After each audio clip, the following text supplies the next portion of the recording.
तो हम लोग इन्फॉर्मेशन टेक्नोलॉजी को अब बहुत ही पॉजिटिव मोड में हम लोग स्टार्ट करेंगे बच्चों, ठीक है। बहुत ही पॉजिटिव मोड में हम लोग स्टार्ट करेंगे, स्टार्ट करते हैं, बहुत अच्छे से चीजों को समझते हैं, ठीक है, और स्टार्ट करते हैं। और किसी भी तरीके से फालतू का कमेंट यहां पर मत दिखाइएगा।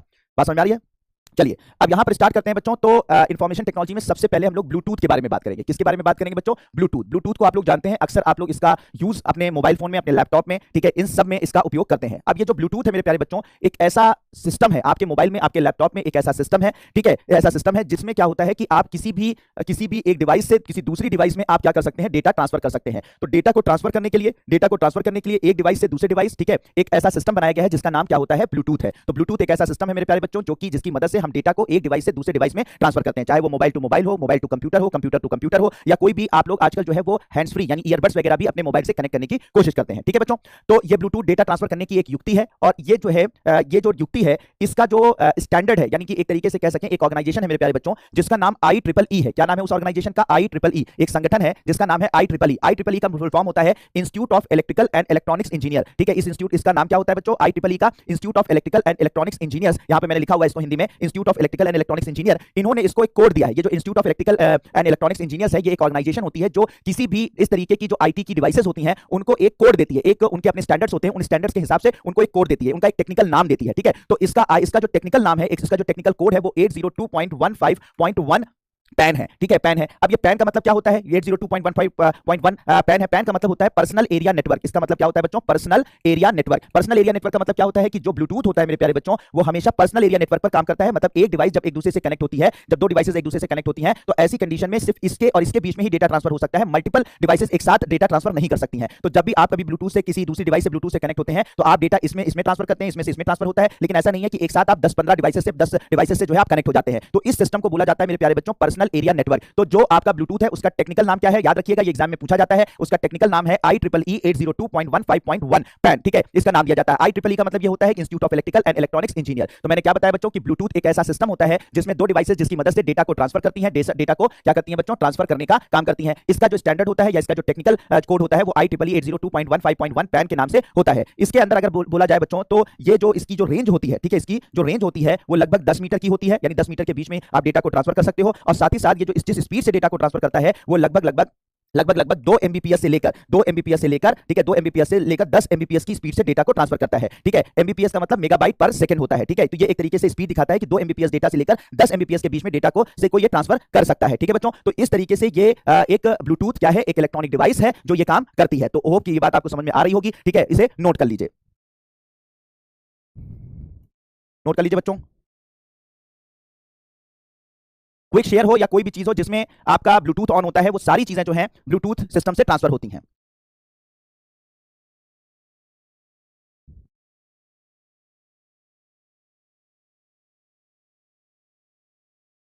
नोट कर लिया? बहुत बढ़िया। अब देखो बच्चों, जैसा ब्लूटूथ होता है वैसे ब्लूटूथ आपने देखा, ब्लूटूथ के बाद एक सिस्टम और होता है जिसकी मदद से हम लोग डेटा को ट्रांसफर करते हैं या फिर मोबाइल इंटरनेट का यूज करते हैं। तो डेटा को ट्रांसफर करने के लिए या मोबाइल इंटरनेट को यूज करने के लिए, ठीक है, डेटा ट्रांसफर करने के लिए या फिर मोबाइल इंटरनेट को यूज करने के लिए, मोबाइल इंटरनेट को यूज करने के लिए हम लोग एक सिस्टम का यूज करते हैं जिसे हम लोग वाईफाई कहते हैं। क्या बोलते हैं बच्चों? वाईफाई। आप सब लोग वाईफाई का यूज करते हो। तो वाईफाई का फुल फॉर्म क्या होता है? Wireless fidelity. क्या बोलते हैं बच्चों? वाईफाई का फुल फॉर्म क्या होता है? Wireless fidelity. अब ये वायरलेस, तो याद रखिएगा, यही कभी कभी छोटे मोटे एग्जाम में तो सीधे यही इसका फुल फॉर्म ही पूछ लिया जाता है। तो वाईफाई का फुल फॉर्म होता है बच्चों वायरलेस फिडिलिटी, ठीक है। IEEE के द्वारा जो इसका कोड दिया गया है 802.11, ठीक है, 11 लैन कहा जाता है। इसे क्या बोला जाता है? लैन कहा जाता है। तो याद रखिएगा वाईफाई का जो कोड है वो IEEE 802.11 लैन कहा जाता है। लैन का मतलब क्या होता है? लैन का मतलब ये होता है, लैन का मतलब होता है बच्चों की लोकल एरिया नेटवर्क। क्या बोला जाता है? Local area network.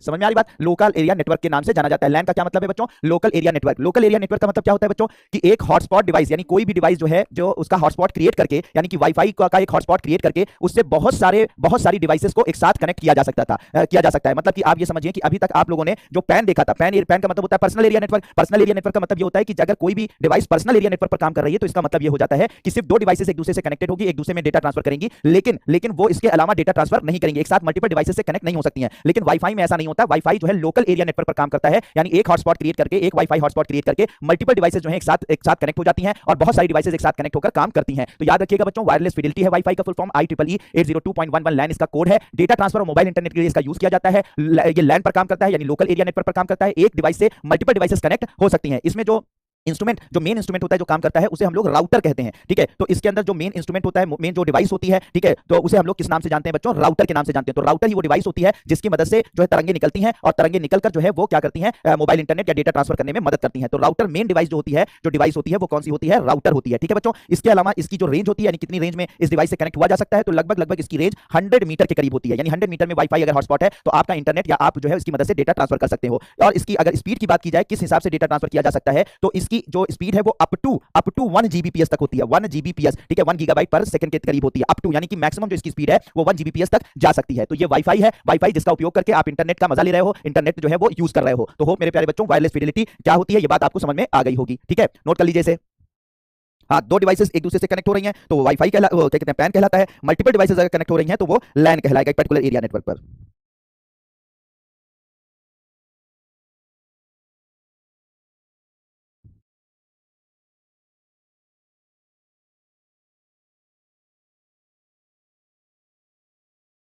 है कि जिस फॉर्म में डेटा ट्रांसफर होता है, आप लोग कहते हैं कि आज जो है वो 1 जीबीपीएस की स्पीड हमें मिल रही है, 200 एमबीपीएस की स्पीड मिल रही है, तो इसमें जीबीपीएस का मतलब होता है गीगाबिट्स पर सेकंड कहा जाता है, और जब एमबीपीएस का मतलब होता है मेगाबिट्स पर सेकंड। मतलब ये दर्शाता है कि किसी भी चीज में जो डेटा ट्रांसफर हो रहा है वो कितनी तेजी से हो रहा है, ठीक है, बात समझ में आ रही है। तो गीगाबिट्स पर सेकंड इसका नाम होता है, ठीक है, गीगाबाइट पर सेकंड या बिट्स पर सेकंड इसका नाम होता है, और इससे ये पता चलता है कि कितना तेजी से जो है डेटा ट्रांसफर हो रहा है। नोट कर लिया बच्चों? बिल्कुल बात क्लियर हो गई, नोट कर लिया।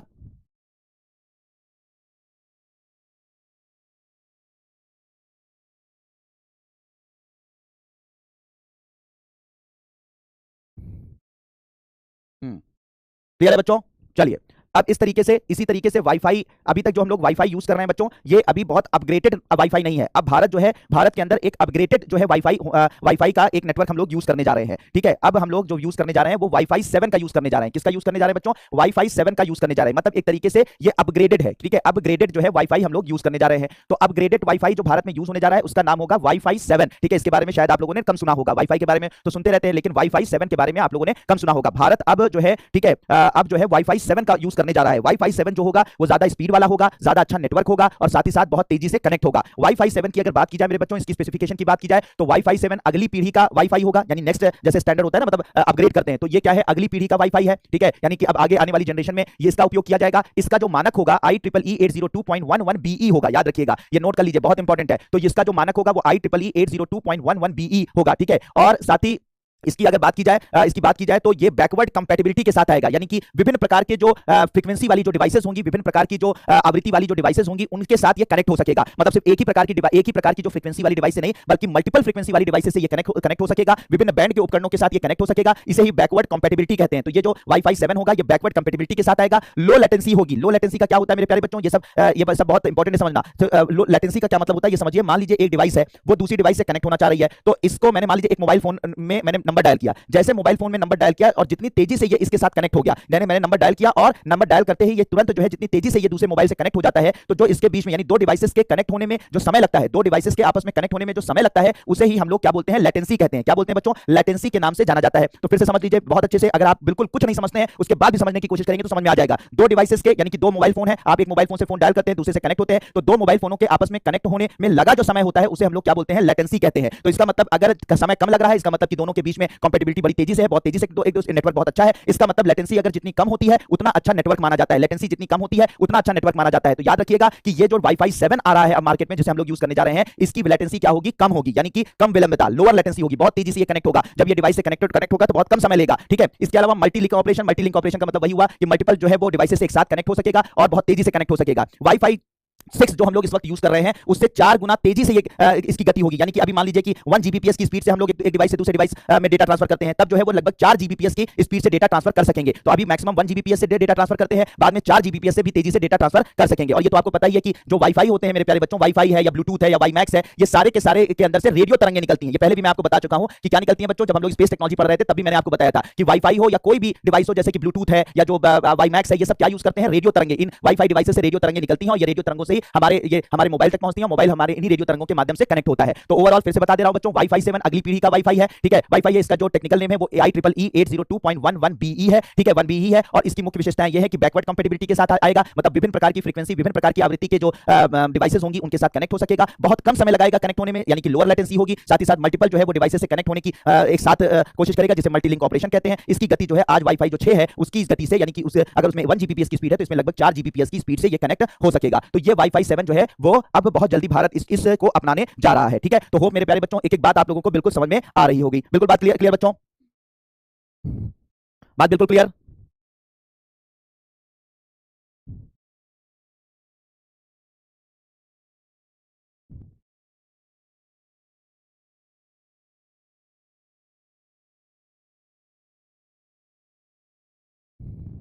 बहुत बढ़िया शाइमा, बहुत बढ़िया। जीपीपीएस अभी बताया। कशिश सिसोदिया, कहाँ रहती हैं आप? या कसम खाया है कि सलीम सर को जिंदा नहीं रहने देंगे, चाहे कुछ भी हो जाए। Thank you Muskan.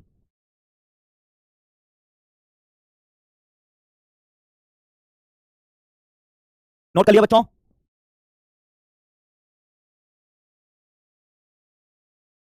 बी उनका स्टैंडर्ड है, वो तुम ना समझ पाओगे मेरे प्यारे बच्चे रोहित कुमार, ठीक है। बी ये जो है IEEE, मैंने पहले बताया कि institute of electrical and electronics engineers अपने स्पेशल कोड्स देते हैं, उनके अपने स्टैंडर्ड्स होते हैं, उसके हिसाब से हर डिवाइस को एक कोड दिया जाता है। ये उनका अपना पर्सनल कोड है जो कि वाईफाई 7 को दिया है, ठीक है। बस आपको इसे याद करना है, इसके एक एक टर्म का मतलब से आपको मतलब नहीं होना चाहिए, ठीक है। और ये आप वो इलेक्ट्रॉनिक्स इंजीनियर्स ही उसको समझ सकते हैं, उसको वही जानते हैं, ठीक है। वो जैसे कोड होता है ना, बस इतना समझ लें कि जो कोड है वो स्पेशल दिया गया है, उसे हमें याद रखना है। बता चुका मल्टी लिंक ऑपरेशन क्या होता है। एक साथ जो है वो मल्टीपल जगहों से, मल्टीपल डिवाइसेस से, मल्टीपल जो है वो मतलब लिंक से वो कनेक्ट हो सकता है, ठीक है। रेंज लगभग उतनी ही होगी, 100 मीटर के करीब होगी, ठीक है, 100 मीटर के करीब होगी। तो चलिए अब आगे बढ़ते हैं बच्चों, वाई मैक्स पर पहुंचते हैं। वाई मैक्स की अगर बात की जाए, ठीक है, वाई मैक्स की बात की जाए तो वाई मैक्स जो है वो असल में वाई फाई का समझ लो कि बड़ा भाई है, ठीक है। वाई मैक्स क्या है मेरे प्यारे बच्चों? वाई फाई जो है, वाई फाई का जो बड़ा भाई है वो वाई मैक्स है। क्या है? वाई मैक्स है। तो अब ये जो वाई मैक्स होता है इसका फुल फॉर्म क्या होता है? इसका फुल फॉर्म होता है world wide interoperability world wide interoperability for microwave access तो world wide interoperability for microwave access, WiMAX का फुल फॉर्म ये होता है। देखो बच्चों, ये इसका जो IEEE का स्टैंडर्ड है, IEEE का स्टैंडर्ड क्या है, यानी कि जो IEEE ने इसको एक कोड दिया है वो क्या है? 802.16। ये है वैन का मतलब हो जाता है वाइड एरिया नेटवर्क। वैन का फुल फॉर्म क्या हो जाता है? वाइड एरिया नेटवर्क, ठीक है। वाइड एरिया नेटवर्क इसे कहा जाता है। अब ये जो वाइड एरिया नेटवर्क का क्या मतलब होता है बच्चों, कि एक डिवाइस जो होती है, अगर एक हॉटस्पॉट डिवाइस है तो उस एक हॉटस्पॉट डिवाइस से है तो उससे बहुत सारी डिवाइसेस, ठीक है, बहुत सारी वाईफाई इससे कनेक्ट हो जाएंगे, बहुत सारा वाईफाई डिवाइसेस इससे कनेक्ट हो जाएंगी, ठीक है। तो एक वाई मैक्स से बहुत सारी वाईफाई कनेक्ट होंगे और फिर उस वाईफाई से बहुत सारी जो है वो डिवाइसेस कनेक्ट हो जाएंगी, बहुत सारी वाईफाई डिवाइसेस इससे डिवाइसेस कनेक्ट हो जाएंगी। तो एक बहुत बड़ा नेटवर्क ये बना लेता है। और एक बहुत बड़ा नेटवर्क बनाने का मतलब ये होता है कि ये इसकी जो रेंज होती है वो कई किलोमीटर में होती है, कई किलोमीटर में होती है। इसकी जो रेंज होती है वो कई किलोमीटर में होती है। इसकी जो स्पीड होती है वो वही अप टू 1 Gbps के करीब होती है, 1 Gbps के करीब होती है। मतलब इतनी बड़ी रेंज होती है कि आप इससे पूरा का पूरा शहर जोड़ सकते हो। इसकी इतनी बड़ी रेंज होती है कि आप इससे पूरा का पूरा एक देश जोड़ सकते हो। तो एक तरीके से बहुत बड़े नेटवर्क में इसकी मदद से नेटवर्क फैलाया जा सकता है। और इसकी स्पीड जो है 1 Gbps के करीब होती है। और इसमें जो है जो राउटर लगते हैं, यानी जो डिवाइस लगती थी वाईफाई में, इसमें बड़े राउटर का उपयोग किया जाता है। तो इसमें बड़े राउटर जो है वो लगाए जाते हैं। तो कुल मिलाकर ये वाईफाई का ही बड़ा भाई है और एक बहुत बड़े एरिया नेटवर्क को ये कनेक्ट करता है। तो नोट कर लीजिए बच्चों, वाई मैक्स का फुल फॉर्म क्या है? World wide interoperability for microwave access. IEEE का जो इसका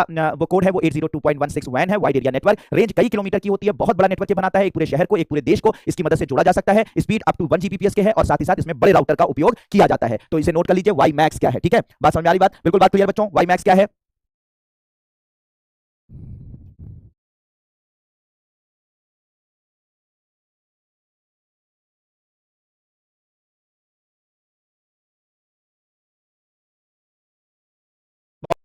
अमेरिका और यूरोपियन कंट्रीज इन सब टेक्नोलॉजीज को बनाती हैं, लेकिन हर देश इसमें कंट्रीब्यूट करता है कहीं ना कहीं पर, ठीक है।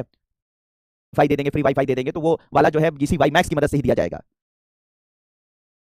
चलिए, तो वाईफाई के बाद वाई मैक्स आप लोगों ने देख लिया। अब आप लोगों को एक और मजेदार दिखाता हूं, ये है लाईफाई। लाईफाई का मतलब ये नहीं कि लाई का मतलब झूठ बोलना, ठीक है। लाईफाई का मतलब क्या हो जाता है? लाईफाई का मतलब होता है, लाईफाई का मतलब होता है लाइट फिडिलिटी। क्या होता है? Light fidelity.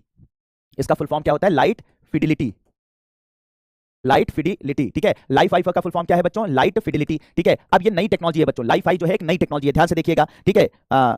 हाँ, ये ज्यादातर जो है वो प्रीलिम्स के लिए ज्यादा इंपॉर्टेंट है। जो भी चीजें मैं बता रहा हूँ ज्यादातर प्रीलिम्स में पूछा जाता है। मेंस में जो चीजें पूछी जाती हैं वो आगे आपको बताई जाएंगी, लेकिन मोस्टली प्रीलिम्स में तो हर साल आपके इंफॉर्मेशन टेक्नोलॉजी से जुड़ा हुआ सवाल आता ही है। ठीक है, लाइट फिडिलिटी यानी कि लाइफ-आई। अब लाइफ-आई की अगर बात की जाए मेरे प्यारे बच्चों, तो ये लाइफ-आई जो है रेडियो फ्रीक्वेंसी पर काम नहीं करता है, बल्कि ये काम करता है विजिबल लाइट फ्रीक्वेंसी पर, वीएलसी पर बात करता है। विजिबल लाइट जो है वो कम्युनिकेशन पर बात करता है, यानी इसमें जो है प्रकाश की तरंगों की मदद का उपयोग किया जाता है डेटा को ट्रांसफर करने के लिए। तो प्रकाश तरंगों का उपयोग किया जाता है। पहला फर्क, अभी तक जो भी हम लोग ब्लूटूथ देख रहे थे, जो हम लोग वाईफाई देख रहे थे, वाईफाई 7 देखा, वाई मैक्स देखा, तो ये सब में रेडियो तरंगों का उपयोग किया जाता है डेटा को ट्रांसफर करने के लिए। याद रखिएगा मेरे प्यारे बच्चों, ठीक है, रेडियो तरंगों का उपयोग किया जाता है डेटा को ट्रांसफर करने के लिए। लेकिन जो लाइट फिडिलिटी है, लाइफ-आई है, लाइफ-आई में उपयोग किया जाता है प्रकाश तरंगों का। तो ये बात बहुत इंपॉर्टेंट है कि हम इसमें किसका उपयोग करेंगे डेटा ट्रांसफर करने के लिए। डेटा को एक स्थान डेटा ट्रांसफर करने के लिए हम लोग किसका उपयोग करेंगे, हम लोग डेटा ट्रांसफर करने के लिए प्रकाश तरंगों का उपयोग करेंगे। अब कैसे किया जाता है जरा ध्यान से देखिएगा। सबसे पहले एक डिवाइस होती है, ठीक है, मान लीजिए कोई डिवाइस है, कोई डिवाइस है, उस ये मान लीजिए लाइफ-आई डिवाइस है। लाइफ-आई डिवाइस में एलईडी बल्ब्स लगे होते हैं। ठीक है, ये कैसे बल्ब्स लगे होते हैं, एलईडी बल्ब्स लगे होते हैं। ठीक है, एलईडी बल्ब लगे होते हैं। अब ये जो डिवाइस होती है इसमें क्या जाता है कि जो डेटा होता है उस डेटा को पहले प्रकाश तरंगों में बदला जाता है। ठीक है, प्रकाश में बदला जाता है, तो डेटा को प्रकाश में बदल दिया जाता है और फिर इस प्रकाश तरंगों को इस एलईडी बल्ब से इमिट किया जाता है, यानी ये एलईडी बल्ब उन प्रकाश तरंगों को निकालता है। ठीक है, प्रकाश तरंगों को इमिट करता है। और जो दूसरी लाइफ-आई डिवाइस होती है उसमें क्या होता है, एक रिसीवर होता है। क्या होता है बच्चों,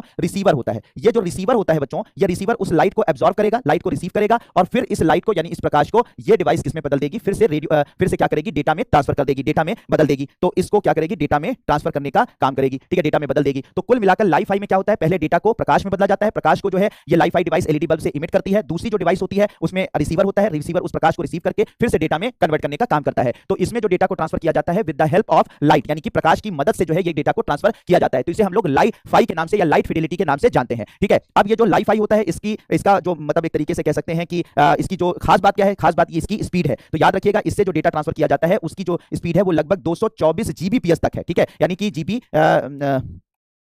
224 जीबीपीएस तक की स्पीड ये दे सकता है। तो एक बहुत हाई स्पीड डेटा ट्रांसफर इसकी मदद से किया जाता है, बहुत हाई स्पीड से डेटा को ट्रांसफर किया जाता है, लगभग 224 जीबीपीएस की स्पीड से डेटा को ट्रांसफर किया जा सकता है। और इसके अलावा जहां पर हम लोग वाईफाई का उपयोग नहीं कर पाते, ध्यान से देखिएगा मेरे प्यारे बच्चों कि वाईफाई का जहां पर उपयोग नहीं कर पाते हैं वहां पर हम लोग लाइफ-आई का उपयोग कर सकते हैं। अब पूछिए कहां पर नहीं कर पाते हैं, जैसे कि आप हवाई जहाज में उड़ान भरते हैं, ध्यान से सुनिएगा मेरी बात। जैसे कि हम लोग हवाई जहाज में जब उड़ान भरते हैं तो हवाई जहाज में आप जैसे बैठते हैं वैसे कहा जाता है, एयर होस्टेस आपसे कहती है कि आप अपना मोबाइल या तो स्विच ऑफ कर लीजिए या उसको एयरप्लेन मोड में डाल लीजिए। आपके फोन में एयरप्लेन मोड होता है, ठीक है, तो एयरप्लेन मोड में डाल लीजिए या आप स्विच ऑफ कर लीजिए। क्यों कहती है, कभी समझा है, कभी सोचा है? इसलिए कहती है क्योंकि अगर आपका मोबाइल फोन ऑन रहेगा, आपका नेटवर्क ऑन रहेगा, तो उसमें से रेडियो तरंगें निकलेंगी और ये जो रेडियो तरंगें होती हैं ये जहाज के कम्युनिकेशन सिस्टम को, उसकी जो संचार व्यवस्था होती है उसको डिस्टर्ब करती हैं। क्योंकि जो हमारा जहाज जब आसमान में उड़ता है तो जमीन से जो संपर्क रखता है वो रेडियो तरंगों की मदद से संपर्क रखता है। आसमान में जो जीपीएस सैटेलाइट की मदद से वो अपने रास्ते को तलाश करता है, जो जीपीएस सैटेलाइट तुम लोगों को पढ़ाया था, जिसकी मदद से जो हमारा जहाज है वो अपना रास्ता ढूंढता है। तो जो जीपीएस सैटेलाइट्स होते हैं वो उन्हीं की मदद से रास्ता ढूंढता है अब जहाज। तो ये जो जीपीएस सैटेलाइट जो है वो जहाज से जो जुड़े हुए हैं वो भी रेडियो तरंगों के माध्यम से जुड़े हुए हैं। तो जहाज जब उड़ान भरता है तो जमीन से संपर्क रखता है रेडियो तरंगों के माध्यम से, यानी कि वो एयरपोर्ट से जो कम्युनिकेशन होता रहता है कि अब जहाज लैंड कराइए, अब जहाज को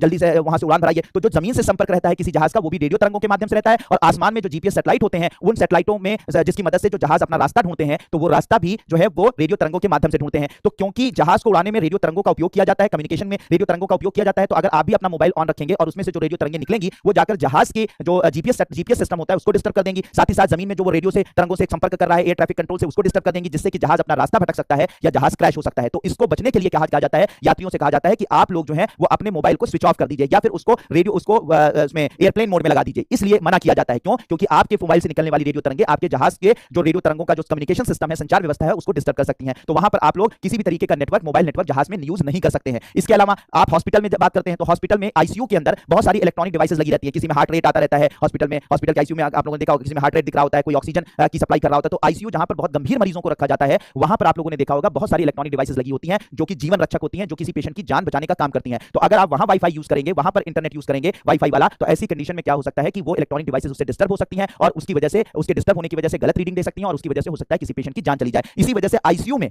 जो है वाईफाई नेटवर्क को नहीं यूज किया जाता है। तो ठीक है, इसी तरीके से आप जहां पर न्यूक्लियर रिएक्टर होते हैं, परमाणु संयंत्र होते हैं, वहां पे भी बहुत सारी इलेक्ट्रॉनिक डिवाइसेस काम करती हैं। तो हो सकता है आपके मोबाइल का नेटवर्क या वाईफाई जो है उन इलेक्ट्रॉनिक डिवाइसेस को डिस्टर्ब कर दे, जिससे दुर्घटना हो सकती है। तो मेरे प्यारे बच्चों, आप हवाई जहाज में वाईफाई नहीं यूज कर सकते, आप आईसीयू में वाईफाई नहीं यूज कर सकते, आप न्यूक्लियर रिएक्टर में वाईफाई यूज नहीं कर सकते, क्योंकि इससे निकलने वाली रेडियो तरंगें जो है वो घातक हो सकती हैं हमारे इलेक्ट्रॉनिक सिस्टम या कम्युनिकेशन सिस्टम के लिए। तो जहां पर आप वाईफाई नहीं यूज कर सकते वहां पर आप लोग लाइफ-आई फ्यूचर में यूज कर सकेंगे, जहाजों में, परमाणु संयंत्रों में, क्योंकि इसमें जो है रेडियो तरंगें नहीं निकल रही हैं, बल्कि इसमें जो है वो प्रकाश तरंगें निकल रही हैं। जैसे आपने देखा तो प्रकाश तरंगों से कोई डिस्टर्बेंस ऐसा खास नहीं होगा और यही वजह यह है कि हम लोग जहां पर वाईफाई का यूज नहीं कर सकते वहां लाइफाई फ्यूचर में यूज कर सकेंगे। तो मतलब यह है कि क्या बच्चों, इनका उपयोग जो है जहाजों में किया जा सकता है, इनका उपयोग कहां हो सकता है, जहाजों में हो सकता है, इसका इसका इसका उपयोग जो है वो आईसीयू में हो सकता है, इसका जो है उपयोग जो है वो आपके परमाणु संयंत्रों में हो सकता है, जहां पर संयंत्रों में हो सकता है। तो मतलब यह है कि जहां पर वाईफाई नहीं यूज किया जा सकता है वहां पर लाइफाई यूज किया जा सकता है। लेकिन अभी ये मार्केट में ये टेक्नोलॉजी नहीं है, अभी धीरे धीरे ये टेक्नोलॉजी जो है वो मार्केट में आ रही है। ठीक है बच्चों, तो लाइट फिडेलिटी क्या होती है, इसमें प्रकाश की तरंगों के माध्यम से डेटा ट्रांसफर किया जाता है। पहले डेटा को प्रकाश में बदलकर भेजा जाता है इसको एलईडी बल्ब की मदद से, रिसीवर इसको प्रकाश तरंगों को रिसीव करके फिर से डेटा में कन्वर्ट कर लेता है। इसकी स्पीड बहुत हाई होती है, 224 जीबीपीएस के स्पीड के साथ डेटा ट्रांसफर किया जा सकता है। वहां पर भी उपयोग में लाया जा सकता है जहां पर पहले उपयोग में वाईफाई नहीं यूज किया जा सकता, जैसे जहाज में, आईसीयू में, परमाणु संयंत्रों इत्यादि में। तो बिल्कुल बात क्लियर मेरे प्यारे बच्चों, बिल्कुल बात क्लियर, बिल्कुल बात क्लियर। जल्दी बताइए, मजा आया इस बात को जानकर, लाइफाई के बारे में जानकर मजा आया? क्यों यूज नहीं कर सकते, क्यों यूज कर इसका वाईफाई की जगह पे लाइफाई यूज करते हैं, समझ में आ गई बात? स्टारलिंक जो है वो कम्युनिकेशन सैटेलाइट है। स्टारलिंक जो है वो एक कम्युनिकेशन सैटेलाइट है जो कि इंटरनेट देने का काम करता है। वो सब रेडियो तरंगों के माध्यम से इंटरनेट देते हैं, उसमें लाइट के माध्यम से नहीं देते हैं। इसका भी कोड डिसाइड नहीं किया गया है। ठीक है,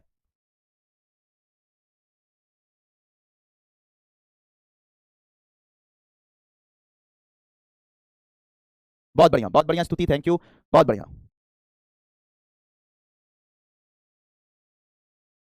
रेंज प्रकाश के रास्ते में दीवार आ जाएगी तो नेटवर्क ब्रेक हो जाएगा। तो एक कमरे में, एक जहाज में, एक सिस्टम में इसका उपयोग किया जाता है। अभी इसकी रेंज बहुत ज्यादा नहीं कही जा सकती है। ठीक है बच्चों, तो एक कमरे में ही इसका उपयोग किया जा सकता है, एक हॉल में ही इसका उपयोग किया जा सकता है। ये जो डिवाइस आप लोगों को दिख रही है, यही पहली डिवाइस है जो कि लाइफाई डिवाइस है, जो कि जिसका उपयोग मतलब जिसको अभी एग्जिबिट किया गया, अभी इसका उपयोग हो नहीं रहा है, इसका जो कमर्शियल उपयोग नहीं हो रहा है। ठीक है, इसका कमर्शियल उपयोग नहीं हो रहा है, लेकिन ये पहली बार ये डिवाइस जो है वो लोगों को, पूरी दुनिया को दिखाने के लिए बनाई गई। इसका टेक्निकल नेम अभी नहीं दिया गया है, सुजाता सागर, मैंने पहले भी बता दिया कि थोड़ा सा सुना कीजिए। ठीक है, तो अब ये जो पहली डिवाइस है, इसको एक कंपनी, जिस कंपनी ने इसको बनाया है, उस कंपनी का नाम है प्योर लाइफाई। क्या नाम है बच्चों? Pure Li-Fi. प्योर लाइफाई नाम की कंपनी है, उसने इसको बनाया है। प्योर लाइफाई जो कंपनी है, उसके जो संस्थापक हैं, यानी उसके जो मतलब मालिक हैं, ठीक है, उनका नाम जो है हेराल्ड हास है। क्या नाम है बच्चों? हेराल्ड हास। तो हेराल्ड हास नाम के वैज्ञानिक हैं, उन्होंने ही सबसे पहले लाइफाई को बताया था कि लाइफाई जैसा कुछ किया जा सकता है। तो एक तरीके से लाइफाई के जो जनक हैं, लाइफाई के जनक कहे जा सकते हैं, लाइफाई के जो जनक कहलाते हैं वो हेराल्ड हास हैं। और हेराल्ड हास ने ही ये कंपनी स्थापित की है जिसका नाम प्योर लाइफाई है। उसी ने पहली डिवाइस जो है बनाई है, लाइफाई डिवाइस बनाई है। तो नोट कर लीजिए बच्चों कि दुनिया में जो लाइफाई के जनक माने जाते हैं उनका नाम है, वैज्ञानिक का नाम है हेराल्ड हास, और उनकी कंपनी है प्योर लाइफाई। उन्होंने ही पहली लाइफाई डिवाइस जो है उसको बनाया है। ये प्योर लाइफाई पहली प्योर लाइफाई कंपनी की जो है वो डिवाइस है।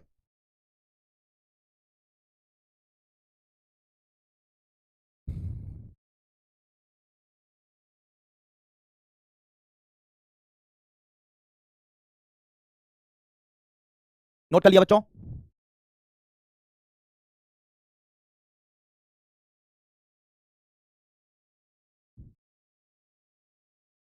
नोट कर लिया? प्योर लाइफाई जो है वो ब्रिटेन की कंपनी है। हाँ, डायरेक्ट क्वेश्चन बनेंगे इससे।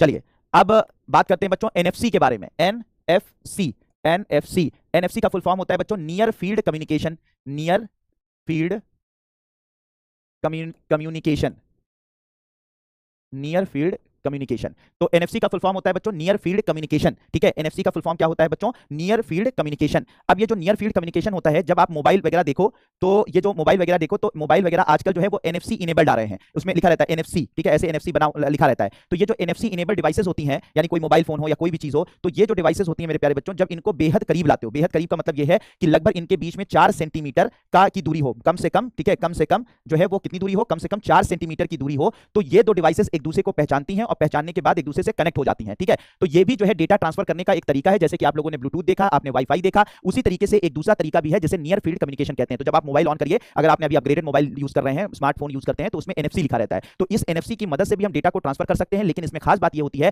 कि कम से कम दोनों डिवाइसेस में, अगर दो डिवाइसेस के बीच में अगर आपको डेटा ट्रांसफर करना है, तो दोनों डिवाइसेस को आपको करीब लाना पड़ेगा। और वो करीब कितना करीब होना चाहिए? वो लगभग कम से कम 4 सेंटीमीटर की दूरी होनी चाहिए। कम से कम 4 सेंटीमीटर की दूरी होनी चाहिए। इससे भी कम दूरी हो सकती है, लेकिन कम से कम 4 सेंटीमीटर के करीब लाने से ही डेटा ट्रांसफर किया जा सकता है। अब आप कहेंगे सर इससे फायदा क्या होता है? इससे फायदा यह होता है मेरे प्यारे बच्चों कि अगर आप जैसे 10 सेंटीमीटर, जैसे 10 मीटर की दूरी पर जैसे ब्लूटूथ में आप डेटा ट्रांसफर कर रहे थे, तो वहां पर क्या होता है कि अगर मान लीजिए आप मोबाइल फोन को ऑन करके, ब्लूटूथ ऑन करके आप छोड़ देते हैं, तो ब्लूटूथ अगर आपका ऑन रहता है तो कोई भी हैकर उस ब्लूटूथ को हैक कर सकता है, आपके फोन से कनेक्ट हो सकता है और आपके फोन में घुसकर, यानी आपके फोन को हैक करके आपके जो फोन में मौजूद जो डेटा है, आपकी फोटोज हैं, आपका जो भी आपकी सूचनाएं हैं, उनको चुरा सकता है। लेकिन अगर आप एनएफसी की मदद से डेटा ट्रांसफर करते हैं, तो इसमें आपको दो डिवाइसेस को कनेक्ट करना पड़ेगा और कनेक्ट करने के लिए करीब लाना पड़ेगा। तो आप कोई हैकर आपके फोन को तभी हैक कर सकता है जबकि उसका फोन बिल्कुल आपके फोन के करीब हो, और ये कर पाना बहुत, जैसे मतलब दूर बैठकर कोई भी आपके फोन को हैक नहीं कर सकता है। ऐसी कंडीशन में अगर एनएफसी आपका इनेबल्ड रहा है तो एनएफसी जो है बहुत ज्यादा सुरक्षित है, कंपैरेटिवली ब्लूटूथ से या वाईफाई नेटवर्क से बहुत ज्यादा सुरक्षित है, और इसकी मदद से अगर आप डेटा ट्रांसफर करते हैं तो डेटा हैक होने की समस्या बहुत बहुत कम हो जाती है। तो ये इसका फायदा है। बाकी काम उसी तरह से करता है, सारी चीजें वही हैं, वही काम करेगा, लेकिन इसमें क्या होता है, हैकिंग की समस्या कंपैरेटिवली बहुत बहुत बहुत कम होती है। इसी वजह से आजकल जो है एनएफसी का उपयोग किया जा रहा है। ठीक है, एनएफसी का उपयोग किया जा रहा है आजकल। जो है आपके जो ये एटीएम कार्ड्स आते हैं, डेबिट कार्ड्स आते हैं, क्रेडिट कार्ड्स आते हैं, उसमें भी एनएफसी लगा दिया गया है। इसी तरीके से आप कहीं पर भी अगर आप अपना डेटा इंटरनेट शेयर करना चाह रहे हैं, इसके अलावा जो है कोई फोटो किसी से शेयर करना चाह रहे हैं, वीडियो किसी से शेयर करना चाह रहे हैं, साथ ही साथ किसी को पेमेंट करना चाह रहे हैं, पेमेंट के लिए भी आजकल यूज हो गया है। आप अपने मोबाइल को ले जाइए और दूसरी डिवाइस से कनेक्ट कर दीजिए, और दूसरी डिवाइस से मतलब जो डिवाइस एनएफसी इनेबल्ड होती है उनकी मदद से आप एक फोन से दूसरे फोन में पैसे भी ट्रांसफर कर सकते हैं। तो आजकल इसका उपयोग किया जा रहा है। इसकी जो सबसे अच्छी बात यह है कि ये बहुत ज्यादा सुरक्षित है। तो इसको इस बात में नोट कर लीजिएगा कि एनएफसी जो है वो क्या है कि इसमें कम से कम जो है दो डिवाइसेस को आपस में कनेक्ट करने के लिए 4 सेंटीमीटर की दूरी पर लाना आवश्यक होता है। इसलिए ये कंपैरेटिवली आसानी से हैक नहीं किया जा सकता। इसको लिख लीजिएगा कि इसको आसानी से हैक नहीं किया जा सकता है, और इसी वजह से ये डिवाइस कंपैरेटिवली, ठीक है, सुरक्षित है, बहुत ज्यादा सुरक्षित है। ठीक है, बिल्कुल बात क्लियर बच्चों? ये काफी सुरक्षित है, इसे नियर फील्ड कम्युनिकेशन के नाम से जाना जाता है। तो इसकी मदद से आजकल एनएफसी की मदद से कुछ भी आप काम कर रहे हैं, ठीक है, इसकी मदद से आप टिकट खरीद रहे हैं, आईडी कार्ड में जो इसको एनएफसी लगा दिया गया है, टाइम और अटेंडेंस के लिए इसका यूज किया जा रहा है। कहीं पर भी आप अगर बड़े होटल्स में जाइए तो वहां पर आपको कार्ड आपकी नहीं दी जाती, कार्ड दे दिया जाता है, उस कार्ड को लगाते हैं तो होटल का दरवाजा खुल जाता है। ठीक है, अपने लैपटॉप में लॉगिन करने के लिए, कहीं पर एक स्थान से दूसरे स्थान जाने के लिए, कैशलेस पेमेंट करने के लिए, तो हर जगह इस एनएफसी का उपयोग किया जा रहा है, क्योंकि ये काफी हद तक सुरक्षित है। मेरे प्यारे बच्चों, होप कि ये बात समझ में, आईफोन या जो भी फोन, जहां पर भी जरूरी नहीं है कि आईफोन है तो आपका उसी में है, नहीं, ऐसा नहीं है। ये आपके चाहे एंड्रॉइड फोन हो, कहीं पर भी इसका उपयोग किया जा सकता है, जिसमें अगर वो डिवाइस एनएफसी इनेबल्ड होनी चाहिए, उसमें एनएफसी होना चाहिए। ठीक है बच्चों, तो ये एनएफसी है। अब एनएफसी के बाद बात करेंगे बच्चों एक बेसिक आरएफआईडी सिस्टम की। बेसिक आरएफआईडी सिस्टम का मतलब क्या होता है? बेसिक आरएफआईडी का मतलब हो जाता है रेडियो फ्रीक्वेंसी आइडेंटिफिकेशन। क्या होता है आरएफआईडी का मतलब? क्या होता है बच्चों? आरएफआईडी सिस्टम का मतलब होता है रेडियो फ्रीक्वेंसी आइडेंटिफिकेशन। क्या कहा जाता है? Radio frequency identification, radio frequency identification, radio frequency identification. ठीक है, तो आरएफआईडी इसका बहुत ज्यादा आप लोग यूज करते हैं। ठीक है, हाँ, इसका बहुत ज्यादा यूज करते हैं, और ठीक है, इसका बहुत ज्यादा उपयोग करते हैं आप लोग। अब ध्यान दीजिएगा, देखिए कितनी कितनी अच्छी बातें पता आपको चल रही हैं। सोचिए क्लास में आपको कितनी बढ़िया बढ़िया जो आप रोज यूज कर रहे हैं, रोज वाईफाई क्या होता है, लाईफाई क्या होता है, ब्लूटूथ क्या होता है, आरएफआईडी क्या होता है, एनएफसी क्या होता है, ये सब आपके फोन में रोज आप यूज करते हैं, आपके फोन में है, लेकिन हमको पता नहीं होता है। ठीक है, हम शॉपिंग करने जाते हैं, हमें पता नहीं होता। आज आपको कितनी बातें पता चल रही हैं, सोचिए। देखिए, इसी वजह से यूपीएससी की जो तैयारी होती है, यूपीएससी की तैयारी करने से फायदा सिर्फ ये नहीं होता कि आप आईएएस का एग्जाम निकालते हैं। आईएएस की तैयारी करने का फायदा सबसे बड़ा होता है कि जीवन में बहुत सारी जानकारियां, इंफॉर्मेशन आपको ऐसी मिल जाती है जो आपके जीवन जीने में आपकी मदद करती है, और साथ ही साथ आपको दूसरों से, आम जनता से खास जनता बना देती है। यानी आपको आम से खास बना देती है, और खास किस चीज से बनते हैं? आप नॉलेज से बनते हैं। तो आप सोचिए, ये सारी चीजें सब कुछ होता है, लेकिन हमें नहीं पता होता है, लेकिन देखिए बहुत सारी चीजें आपको पता हो रही हैं। अब देखिए, जैसे मैं यही आपको बताने जा रहा हूं, बेसिक आरएफआईडी सिस्टम क्या होती है। आरएफआईडी का मतलब क्या होता है? आरएफआईडी का मतलब जो होता है वो रेडियो फ्रीक्वेंसी आइडेंटिफिकेशन। अब रेडियो फ्रीक्वेंसी आइडेंटिफिकेशन, इसे आप लोग जब शॉपिंग करने जाते होंगे, जब मॉल्स वगैरह में जाते हैं या वैसे किसी स्टोर पर जाते हैं, तो हर जगह यूज किया जाता है। आपने देखा होगा, ध्यान से सुनिएगा, इधर देखिएगा कि जब आप कोई भी सामान खरीदते हैं, बाजार में जाते हैं, कोई भी सामान खरीदते हैं, तो सामान के ऊपर आपने देखा होगा कि आजकल जो है सामानों के ऊपर एक चिप लगाई, ऐसे सफेद कलर का कागज लगा होता है, ऐसे कागज लगा होता है, और वो ऐसे सिल्वर कलर का या सफेद कलर का ऐसे कागज लगा होता है। और ये जो कागज लगा होता है, इसी के अंदर एक, अगर ध्यान से आप महसूस कीजिएगा जब जाइएगा मार्केट में, तो अंदर की तरफ एक आपको ऐसे महसूस करेंगे तो एक छोटी सी आपको उभरा सा कुछ महसूस होगा। असल में ये जो कागज लगा होता है हमारे सामानों में, ये इसके अंदर एक चिप होती है, और इस चिप के अंदर सारी इंफॉर्मेशन जो है वो उस सामान के बारे में लिखी होती है, मतलब फीड होती है। मतलब इसी चिप के अंदर सब कुछ फीड होता है कि ये सामान क्या है, ये सामान कब बना, कब इसकी मैन्युफैक्चरिंग हुई, कब कौन इसकी प्राइस क्या है, इसमें डिस्काउंट क्या है, सारी इंफॉर्मेशन इस चिप के अंदर मौजूद होती है, जो कि एक कागज से चिपकी हुई होती है। ठीक है, तो जब आप मान लीजिए वो सामान खरीदते हैं और उस सामान को खरीद कर ले जाकर, मतलब खरीदने की सोचते हैं कि लाइए हम खरीद लेते हैं, आप जाकर जो काउंटर होता है, बिलिंग काउंटर होता है, उस पर देते हैं। तो जब बिलिंग काउंटर पर आप लेकर जाते हैं, ठीक है, बिलिंग काउंटर पर लेकर जाते हैं, तो जो आपका बिलिंग काउंटर पर जो बिल कर रहा होता है, ऐसी एक मशीन अपने सामने ऐसे निकालता है। आप लोगों ने देखा होगा, इस तरीके की मशीन होती है, और उस मशीन को क्या करता है, उस व्हाइट कलर का जो कागज उस पर चिपका होता है सामान पर, उसको ऐसे स्कैन करता है। तो वो जो चिप लगी होती है मेरे बच्चों, वो रेडियो चिप होती है, उसमें से रेडियो तरंगें निकलती हैं, उसको ये आइडेंटिफाई कर लेता है। ये आरएफआईडी रीडर कहलाता है। क्या कहलाता है बच्चों? ये आरएफआईडी रीडर कहलाता है। ये आरएफआईडी रीडर जो कि हमारा जो बिल काउंटर पर इंसान होता है, वो उसको स्कैन करता है। तो जो भी इंफॉर्मेशन उस डिब्बे के ऊपर जो चिपकी हुई फॉइल होती है, उसके अंदर जो चिप लगी होती है, उसके अंदर होती है, वो सारा का सारा ये स्कैन कर लेता है। ये सारा स्कैन करके कंप्यूटर पर दिखा देता है, ये सामान क्या है, ये सामान कब बना, ये सामान जो है इसकी एक्सपायरी डेट क्या है, ये इसकी प्राइस क्या है, इसका जो डिस्काउंट क्या है, सब दिखा देता है। और फिर उसे कहता है, फिर वो बटन दबाता है, जैसे कि वो सामान बिक जाता है, उतना पेमेंट आपसे ले लेता है, और फिर इस कागज को वो फाड़ देता है। अगर इस कागज को फाड़े ना, तो आप लोग जैसे गेट पर जाओगे, वैसे ही वहां पर एक सिग्नल बजने लगेगा कि भैया वो जो है कोई चोरी करके आपका सामान ले जा रहा है। तो ये चीज आप लोगों ने देखा होगा, क्यूआर कोड अलग चीज होती है, क्यूआर कोड अलग चीज है, क्यूआर कोड तो स्पेशल की जाती है, ये क्यूआर कोड नहीं होता है। क्यूआर कोड बच्चों अलग होता है, यहाँ पे बहुत सारे लोग फालतू की बातें लिखते हैं, जो समझा रहा हूं उसे नहीं समझ रहे हैं, तो अपना दिमाग लगा। क्यूआर कोड अलग होता है, क्यूआर कोड जो है स्पेशल डिजाइन होती हैं जो लगी होती हैं। ये आपने देखा होगा कि जब कभी भी आप किसी भी सामान किसी मॉल में जाइए तो उस मॉल के अंदर कोई भी अगर सामान आप खरीदेंगे तो उसके डिब्बे पर एक पतला सा कागज चिपका होता है, सिल्वर कलर का, व्हाइट कलर का, उसके अंदर चिप होती है, इसे आरएफआईडी बोलते हैं, ठीक है। और फिर जब वो आप बिलिंग करा लेते हैं उसी के अंदर सारी इंफॉर्मेशन फीड होती है उस सामान के बारे में। जब आप उसे बिलिंग काउंटर पर ले जाते हो तो वो स्कैन करता है आरएफआईडी रीडर, और फिर उसकी सारी इंफॉर्मेशन कंप्यूटर पर आ जाती है, क्योंकि उसकी इंफॉर्मेशन कंप्यूटर पर फीड हो जाती है, उसे भेज दिया जाता है, फिर उस चिप को मतलब उस कागज को फाड़ दिया जाता है, तो इसे बोलते हैं आरएफआईडी, ठीक है बच्चों। हाँ ठीक है, इसे बोलते हैं आरएफआईडी या रेडियो फ्रीक्वेंसी आइडेंटिफिकेशन। तो ये रेडियो फ्रीक्वेंसी आइडेंटिफिकेशन बच्चों आजकल हर जगह पे यूज किया जा रहा है, ठीक है। मॉल में भी आपने देखा होगा, शैम्पू के बॉक्स में भी देखा होगा, आपने हर जगह देखा होगा। साथ ही साथ आपको जानकर मजा आएगा बच्चों, तो इसे हम लोग क्या बोलते हैं, आरएफआईडी को क्या बोलते हैं, रेडियो फ्रीक्वेंसी आइडेंटिफिकेशन। और ये जो आपका टैग होता है इसे बोलते हैं आरएफआईडी टैग। तो ये क्या चीज होती है, ये आरएफआईडी टैग होती है, जिसके बारे में मैंने बताया, जिसमें ये चिप होती है, और ये चिप के अंदर सारी इंफॉर्मेशन सामान की होती है, और यहाँ पर इसका एंटीना होता है, आरएफआईडी रीडर इसको स्कैन करता है, फिर इसको कंप्यूटर डेटाबेस में भेज देता है। तो इस तरीके से ये बच्चों ये पूरा का पूरा सिस्टम काम करता है। आजकल बच्चों आरएफआईडी का उपयोग बहुत जगह किया जा रहा है। आपका कोई सामान है, ठीक है, अगर आपका कोई भी सामान है तो उस पर लगाया जा रहा है, ठीक है, लगाकर उसको पहचानने में, उसका बिलिंग करने में मदद कर रहा है। इसके अलावा आरएफआईडी के आजकल कार्ड्स आते हैं, अगर आप आरएफआईडी कार्ड्स आते हैं उसको लगाकर आप किसी भी मेट्रो स्टेशन पर या फिर कहीं पर भी आपने देखा होगा, जब आप गाड़ी को लेकर किसी उस पर जाते हैं टोल प्लाजा पर, तो टोल प्लाजा पे आपने देखा होगा कि टोल प्लाजा पर क्या होता है कि एक स्कैनर जो है आपकी गाड़ी में लगे हुए जो फास्टैग होता है उसको स्कैन करता है। तो उससे क्या होता है, आपके जो फास्टैग को स्कैन करके उसमें से पैसे कट कर लेते हैं टोल प्लाजा पर जब आप सड़क पर चलते हैं। तो वो जो फास्टैग होता है वो फास्टैग भी एक तरीके का आरएफआईडी है, ठीक है, रेडियो फ्रीक्वेंसी आइडेंटिफिकेशन है। तो कार्ड में भी इसका यूज किया जाता है, ठीक है। इसके अलावा आजकल जानवरों को, कि भाई जानवरों का कोई जंगलों में जैसे शेर बाघ वगैरह है, उनको कोई मार ना दे, उनकी पोचिंग ना कर ले, ठीक है, पोचिंग ना कर ले, यानी कि उनको मार ना दे, इसलिए वो कहां जा रहे हैं उसको हमें ट्रैक करना है, कि जानवर जो है वो जंगल में कहां मूव कर रहे हैं उनका ट्रैक करना है। ऐसा ना हो जाए कि पता लगा ये इधर उधर निकल जाए और कोई जो है वो क्या बोलते हैं उसको शिकारी जो है मार दे। तो आजकल जानवरों के गले में या उनके बॉडी पर आरएफआईडी टैग्स को बांध दिया जाता है, जिससे कि उनकी पहचान की जा सके, उनके मूवमेंट का जो है वो पता किया जा सके, ठीक है। कुछ नहीं लिखवाऊंगा, चुपचाप समझो इस चीज को, श्वेता कनौजिया, ठीक है। सारी बातें समझा रहा हूं, इसमें कोई भी चीज लिखने को नहीं आएगी, बस आपके इन पॉइंट्स को पूछा जाएगा, ठीक है। और ये पॉइंट्स में एक एक चीज लिखकर और समझाकर सारी बातें बता रहा हूं, कुछ अपनी मदद से भी लिखने की कोशिश करिए, ठीक है। हमेशा वो मत बने रहिए कि हर चीज को जो है आपको ऐसे सजा के लिखा दी जाओ, पोथी बना के तुम रख लो। एक एक चीज मैं यहाँ पर लिख रहा हूँ उसको उतारने की कोशिश कीजिए, समझा रहा हूँ, अपने मन से कुछ पॉइंट्स को नोट करने की कोशिश करिए, ठीक है। ज्यादा किसी के वो मत बनिए कि हमेशा जो है वो स्पून फीडिंग आपको कराई जाए, ठीक है। बात समझ। और अजरा बाना तुम भी सुन लो, तो बिल्कुल तुम लोग बिल्कुल अपने मर्जी से कुछ करना ही नहीं चाहते, उठा के चम्मच तुम्हारे मुंह में डाल दिया जाए और उसके बाद तुम्हारे मुंह को ऐसे पकड़कर ऐसे हिला भी दिया जाए जिससे कि खाना अंदर तक चला जाए, तुम मुंह भी नहीं चलाना चाहते हो। जान लगा के एक एक चीज को समझा रहे हो, एक एक चीज को बता रहे हो, तुम्हें शर्म नहीं आती है कि नहीं सर हमें ये पॉइंट सर बता रहे हैं, अपनी मर्जी से लिख लें, नहीं लिखना आता है क्या? तुम लोग ऐसे बनते जा रहे हो बिल्कुल जैसे कोई वो होता है ना कि बिल्कुल मतलब मुंह में चम्मच डाल के डालो भी और मुंह भी ऐसे करके लगा दो, जैसे कि गले तक, फिर गले में ऐसे कर दो, फिर पूरा बॉडी हिला दो अंदर तक पहुंच जाए। इतना चीजें एक एक बात को मैं दीवार पर यहाँ पर स्क्रीन पर लिख रहा हूँ, लिख कर पूरी चीज बता रहा हूँ, समझा रहा हूँ, एक एक पॉइंट्स लिख जा रहा हूँ, उसको तुम अपने हिस्से से उतार नहीं सकते हो, सब इनको लिखवा दो और आईएएस बनेंगे। ये आईएएस इंडियन एडमिनिस्ट्रेटिव सर्विस में जाकर ये पूरे जिले को संभालेंगे, फिर पूरे देश को संभालेंगे। और इनको एक शब्द जो बातें सुन रहे हैं उसको लिखना नहीं आता है, ये हकीकत बता रहा हूँ। गुस्सा आ रही होगी मुझ पर, खूब जो भी कहना हो कह लो, ठीक है, गाली गलौज भी करनी हो तो कर लो, लेकिन मैं सच्चाई कहने से पीछे नहीं हटूंगा, ठीक है। सच्चाई कहने से पीछे नहीं हटूंगा। मैं वो इंसान नहीं हूं कि मुझे नहीं सर आप बहुत अच्छा पढ़ाते हैं, बहुत अच्छा पढ़ाते हैं, बहुत शानदार पढ़ाते हैं, तो मैं बिल्कुल द्रवित हो जाऊंगा खुशी के मारे, फूल नहीं समझ। जीवन में कुछ नहीं पड़ेगी, तुम आ रहे हो, तुम देख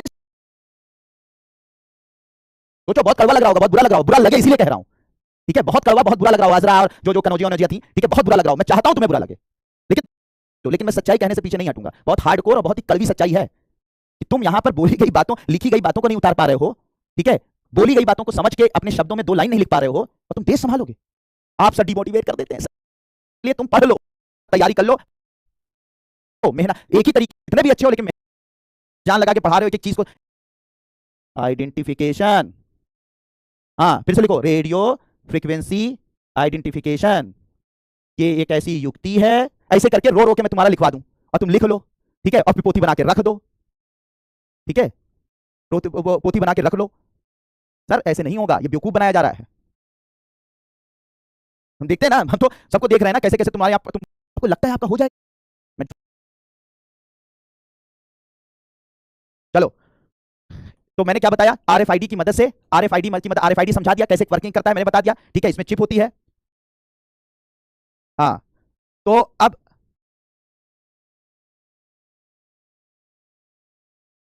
चलो, अब यहां पे सुनिएगा, अब यहां पर सुनिएगा, अब मैंने क्या बताया कि जहां पर देखो मेरे प्यारे बच्चे, जहां पर तुमको मेंस के पॉइंट ऑफ व्यू से चीजें लिखवानी थी वहां पर मैंने लिखवाया है, पूरी पूरी क्लासेस में लिखवाया है, जितनी क्लासेस हुई थी सब में मैंने लिखवाया है, लिखा हुआ भी दिया है, सब कुछ दिया है। लेकिन जहां पर से प्रीलिम्स के बेसिस पर क्वेश्चन पूछे जाएंगे वहां पर आपको पॉइंट याद रखने हैं, और वो पॉइंट्स मैं यहां पर लिख रहा हूं, उसे आप नोट कर लीजिए। यहां समझा रहा हूं, कुछ चीजें अपने शब्दों में नोट कर लीजिए, ठीक है। तो जहां जरूरत पड़ी है मैंने लिखवाया है, पूरी क्लासेस में लिखवाया है, अगर आप लोग देखा होगा आपने, ठीक है, बोला भी है, बोल बोल के लिखवाया है। लेकिन जहां पर आपको सिर्फ पॉइंट की जरूरत है वहां पर समझने का प्रयास कीजिए। बात समझ में आ रही है?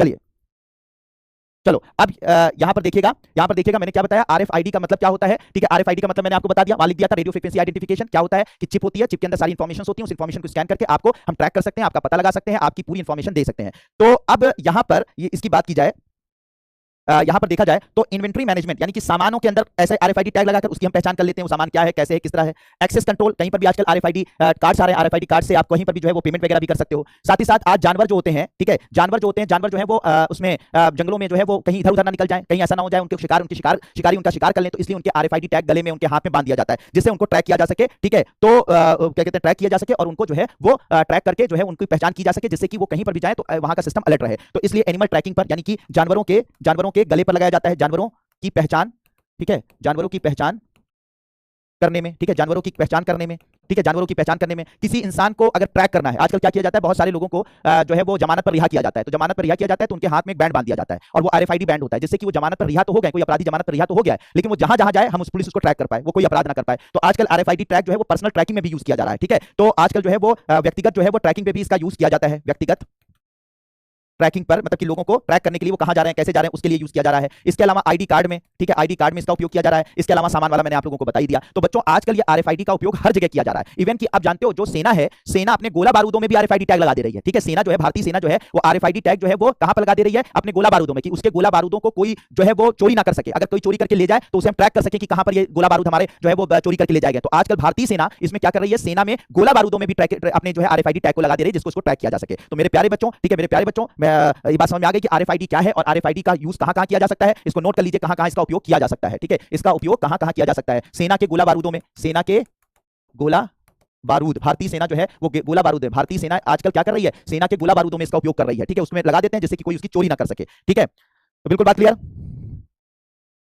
पर्सनल ट्रैकिंग, आप पर्सनल, विकास भाई, आपकी जब मान लो कि मतलब तुम शादी करते हो, शादी करने के बाद क्या किया जाएगा, तुम्हारी वाइफ, तुम कहीं इधर उधर ना हो पाओ तो तुम्हारी वाइफ क्या करेगी, आरएफआईडी टैग तुम्हारे गले में बांध देगी, ठीक है। तो तुम कहीं इधर उधर हो गए, वो ट्रैक करती रहेगी, उसके मोबाइल पर आता रहेगा, जहां जहां आरएफआईडी टैग घूमेगा वैसे वैसे जो है वो तुम्हें ट्रैक करती रहेगी, ठीक है। तो जहां जहां तुम जाओगे मोबाइल पर दिखता रहेगा तुम कहां कहां जा रहे हो। तो आपके गले में, आपके इसमें घड़ी में कहीं पर भी आरएफआईडी टैग लगाया जा सकता है और उसे कनेक्ट किया जा सकता है मोबाइल में एप्लीकेशन से, और आपको ट्रैक किया जा सकता है। तो ऐसा किया जाएगा। तो जैसे बता रहे हो कैसे किया जाए, समझा दिया, तो फिर सब अच्छे से समझ में आ जाएगा, ठीक है। तो इन सब जगहों पर यूज किया जा सकता है, ठीक है।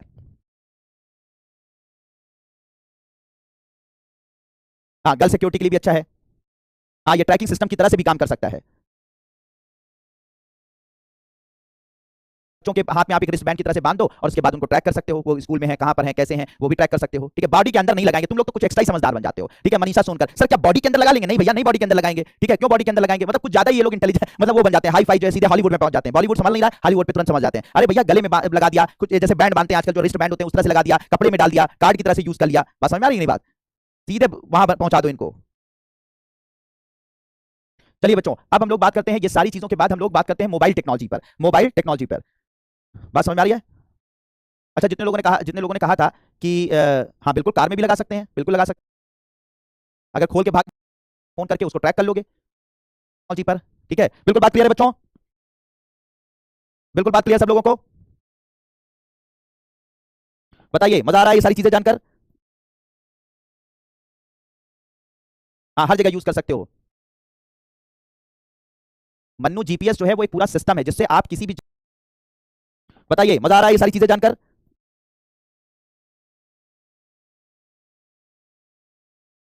व्यक्तिगत ट्रैकिंग पर, मतलब कि लोगों को ट्रैक करने के लिए वो कहां जा रहे हैं, कैसे जा रहे हैं, उसके लिए यूज किया जा रहा है। इसके अलावा आईडी कार्ड में, ठीक है, आईडी कार्ड में इसका उपयोग किया जा रहा है। इसके अलावा सामान वाला मैंने आप लोगों को बता ही दिया। तो बच्चों आजकल ये आरएफआईडी का उपयोग हर जगह किया जा रहा है। इवन कि आप जानते हो जो सेना है, सेना अपने गोला बारूदों में भी आरएफआईडी टैग लगा दे रही है, ठीक है। सेना जो है, भारतीय सेना जो है वो आरएफआईडी टैग जो है वो कहां पर लगा दे रही है, अपने गोला बारूदों में, कि उसके गोला बारूदों को कोई जो है वो चोरी ना कर सके। अगर कोई चोरी करके ले जाए तो उसे हम ट्रैक कर सके कि कहां पर ये गोला बारूद हमारे जो है वो चोरी करके ले जाएगा। तो आजकल भारतीय सेना इसमें क्या कर रही है, सेना में गोला बारूदों में भी अपने जो है आरएफआईडी टैग को लगा दे रही है, जिसको उसको ट्रैक किया जा सके। तो मेरे प्यारे बच्चों, ठीक है, मेरे प्यारे बच्चों, ये बात समझ में आ गई कि आरएफआईडी क्या है और आरएफआईडी का यूज कहां कहां किया जा सकता है। इसको नोट कर लीजिए, कहां कहां इसका उपयोग किया जा सकता है, ठीक है। इसका उपयोग कहां कहां किया जा सकता है, सेना के गोला बारूदों में, सेना के गोला बारूद, भारतीय सेना जो है वो गोला बारूद है, भारतीय सेना आजकल क्या कर रही है, सेना के गोला बारूदों में इसका उपयोग कर रही है, ठीक है, उसमें लगा देते हैं जिससे कि कोई उसकी चोरी ना कर सके, ठीक है। तो बिल्कुल बात क्लियर।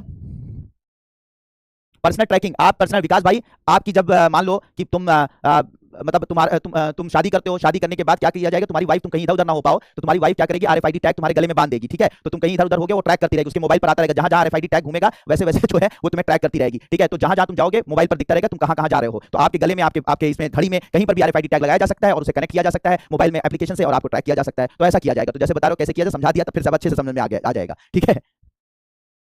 तो इन सब जगहों पे यूज किया जा सकता है, ठीक है।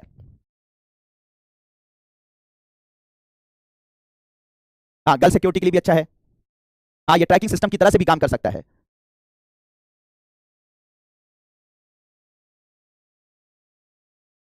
गर्ल सिक्योरिटी, गर्ल सिक्योरिटी के लिए भी, बच्चों की सिक्योरिटी के लिए भी अच्छा है। बच्चों के हाथ में आप एक रिस्ट बैंड की तरह से बांध दो और उसके बाद उनको ट्रैक कर सकते हो, वो स्कूल में है, कहां पर है, कैसे हैं, वो भी ट्रैक कर सकते हो, ठीक है। बॉडी के अंदर नहीं लगाएंगे, तुम लोग तो कुछ एक्स्ट्रा ही समझदार बन जाते हो, ठीक है। मनीषा सोनकर, सर क्या बॉडी के अंदर लगा लेंगे? नहीं भैया, समझ जाते हैं। अरे भैया गले में सीधे वहां पहुंचा दो इनको। चलिए बच्चों, अब हम लोग बात करते हैं ये सारी चीजों के बाद हम लोग बात करते हैं मोबाइल टेक्नोलॉजी पर। मोबाइल टेक्नोलॉजी पर बात समझ में आ रही है? अच्छा, जितने लोगों ने कहा था कि हाँ बिल्कुल कार में भी लगा सकते हैं, बिल्कुल लगा सकते हैं को, और तुमको देख रहे हो कि वहां के बाद उसका वो नहीं मिल रहा है तो तुरंत वहां की पुलिस स्टेशन पे फोन करके उसको ट्रैक कर लोगे। बात समझ में आ रही है? वो कितनी दूर जाएगा, बहुत दूर थोड़ी ना जाएगा, ठीक है। चलो अब बात यहाँ पर करते हैं बच्चों मोबाइल टेक्नोलॉजी पर, ठीक है। बिल्कुल बात क्लियर है बच्चों? बिल्कुल बात क्लियर सब लोगों को? हाँ, हर जगह यूज कर सकते हो, किसी भी जगह की पहचान कर सकते हो, कहीं पर भी मूवमेंट कर। बहुत बढ़िया, बहुत बढ़िया। जो लोग थोड़ा सा मुझसे नाराज हो गए होंगे, ठीक है, क्योंकि उनको हम एबीसीडी की तरह से लिखवा नहीं रहे हैं, ठीक है, उनको समझ में आ रहा है कि नहीं आ रहा है कि वो सिर्फ गुस्साए बैठे हुए हैं, नाराज होकर बैठे हुए होंगी, ठीक है। सर मुझसे झूठ क्यों नहीं बोल रहे हैं कि मैं आईएएस बन जाऊंगी, और बिना बता रहा हूं बेटा, मेहनत करे बिना, और आपको अपने हाथ से जब तक आप कोशिश नहीं करेंगे तब तक आप कुछ नहीं हो सकता, वरना करवा रहे हैं वो आपसे झूठ। कम से कम तुमसे बात यह है कि जो है एलटी और वो एलटी टेक्नोलॉजी। अब देखो बच्चों, ध्यान से देखो, बहुत मजा आएगा ये सब चीजें जानकर। एलटी टेक्नोलॉजी और वो एलटी टेक्नोलॉजी क्या है, देखिए इधर, ठीक है। अब यहां पर बात की जाए बच्चों, ठीक है, एलटी का फुल फॉर्म होता है मेरे प्यारे बच्चों लॉन्ग टर्म एवोल्यूशन। क्या होता है? एलटी टेक्नोलॉजी का, एलटी टेक्नोलॉजी कंप्यूटर्स पे आती है, मोबाइल टेक्नोलॉजी है, जिसका फुल फॉर्म होता है लॉन्ग टर्म एवोल्यूशन। और वो एलटी का फुल फॉर्म होता है बच्चों voice over long term evolution. क्या होता है? Voice over long term evolution. तो याद रखिएगा बच्चों कि एलटी का फुल फॉर्म क्या होता है, ये मोबाइल टेक्नोलॉजी होती है, इसे लॉन्ग टर्म एवोल्यूशन कहते हैं, और वो एलटी का फुल फॉर्म होता है voice over long term evolution, ठीक है, ये इसका फुल फॉर्म होता है बच्चों। इस टेक्नोलॉजी को सबसे पहले एयरटेल लेकर आया था, ठीक है, एयरटेल लेकर आया था। और इस टेक्नोलॉजी को जो लेकर आया था वो कौन सा आया था? जियो लेकर आया था। क्या आया था बच्चों? इस टेक्नोलॉजी को जियो लेकर आया था, ठीक है। अब ये जो टेक्नोलॉजी है मेरे प्यारे बच्चों, ये टेक्नोलॉजी होती क्या है बच्चों? याद रखिएगा, ये जो लॉन्ग टर्म एवोल्यूशन होता है, ये जो टेक्नोलॉजी थी, इस टेक्नोलॉजी की मदद से आप क्या कर सकते थे, या तो किसी नेटवर्क पर आप बात कर सकते थे, यानी कि बात कर सकते थे, या इंटरनेट यूज कर सकते थे, यानी कि वॉइस कॉल और साथ ही साथ इंटरनेट, वॉइस कॉल और इंटरनेट दोनों का उपयोग एक साथ नहीं कर सकते थे। यानी आप वॉइस कॉल करेंगे तो आप इंटरनेट यूज नहीं करेंगे, अगर इंटरनेट यूज करेंगे तो वॉइस कॉल नहीं कर सकते थे। ये पहले होता था, इसे ही हम लोग क्या बोलते थे? आपका एलटी टेक्नोलॉजी बोलते थे, ठीक है, लॉन्ग टर्म एवोल्यूशन टेक्नोलॉजी। यानी कि अगर आप फोन पे आप इंटरनेट यूज कर रहे हैं, आप व्हाट्सएप पे बात कर रहे हैं, और अभी उसी वक्त फोन आ गया किसी का, तो फोन अगर आ गया तो इंटरनेट का कनेक्शन कट जाता था, इंटरनेट फिर आपसे कनेक्ट नहीं होता था, जब तक कि आपकी उससे बात होती थी तब तक इंटरनेट आप यूज नहीं कर सकते थे। तो ये जो एलटी टेक्नोलॉजी होती है बच्चों, ये इसमें वॉइस कॉल या तो कर सकते हो या तो इंटरनेट का यूज कर सकते हो, दोनों एक साथ नहीं कर सकते हो, ठीक है।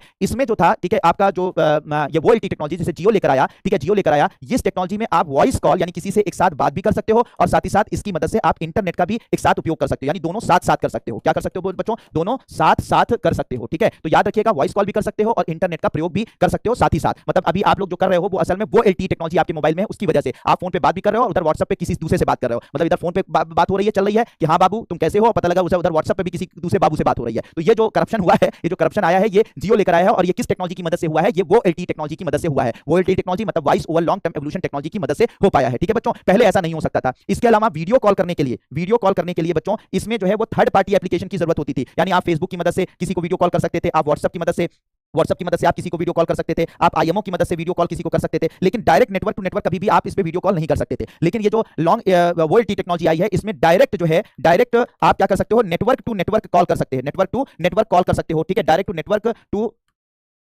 Direct network to network video call कर सकते हो, यानी कि आपको किसी थर्ड पार्टी एप्लीकेशन की आवश्यकता नहीं है। ठीक है, थर्ड पार्टी के एप्लीकेशन की एप्लीकेशन की जरूरत नहीं है। मतलब आप सीधे जियो का फोन अगर आपके पास है, जियो का नेटवर्क है, तुरंत आप वीडियो कॉल का ऑप्शन आता है, वीडियो कॉल मिला दीजिए, सामने वाले के पास सीधे वीडियो कॉल चली जाएगी। तो इसमें क्या है, थर्ड पार्टी, इसमें आप मतलब फेसबुक का भी यूज करके वीडियो कॉल कर सकते हो, व्हाट्सएप भी यूज कर सकते हो, आईएमओ का भी यूज करके वीडियो कॉल कर सकते हो, लेकिन direct network to network video call भी कर सकते हो। लेकिन जो एलटीई टेक्नोलॉजी थी उसमें सिर्फ आप थर्ड पार्टी एप्लीकेशन का यूज करके जो है वो वीडियो कॉल कर सकते थे, डायरेक्ट आप network to network video call नहीं कर सकते थे। तो बच्चों ये पुरानी टेक्नोलॉजी है, नाम क्या है, लॉन्ग टर्म एवोल्यूशन। इसे एयरटेल लेकर आया था, इसे ये voice over long term evolution है, इसे जियो लेकर आया था। इसमें वॉइस कॉल इंटरनेट साथ साथ नहीं यूज कर सकते थे, साथ साथ ये नोट कर लेना, साथ साथ नहीं उपयोग कर सकते थे, साथ साथ उपयोग नहीं उपयोग कर सकते थे। और यहां पे वीडियो कॉल के लिए आपको किसी third party application, Facebook, WhatsApp या आईएमओ की जरूरत होती थी, डायरेक्ट आप नेटवर्क टू नेटवर्क नहीं कॉल कर सकते थे, उसमें कर सकते थे। ठीक है, तो ये दोनों डिफरेंस होता है एलटीई टेक्नोलॉजी और वो एलटीई टेक्नोलॉजी के अंदर। ठीक है बच्चों, बिल्कुल बात क्लियर बच्चों?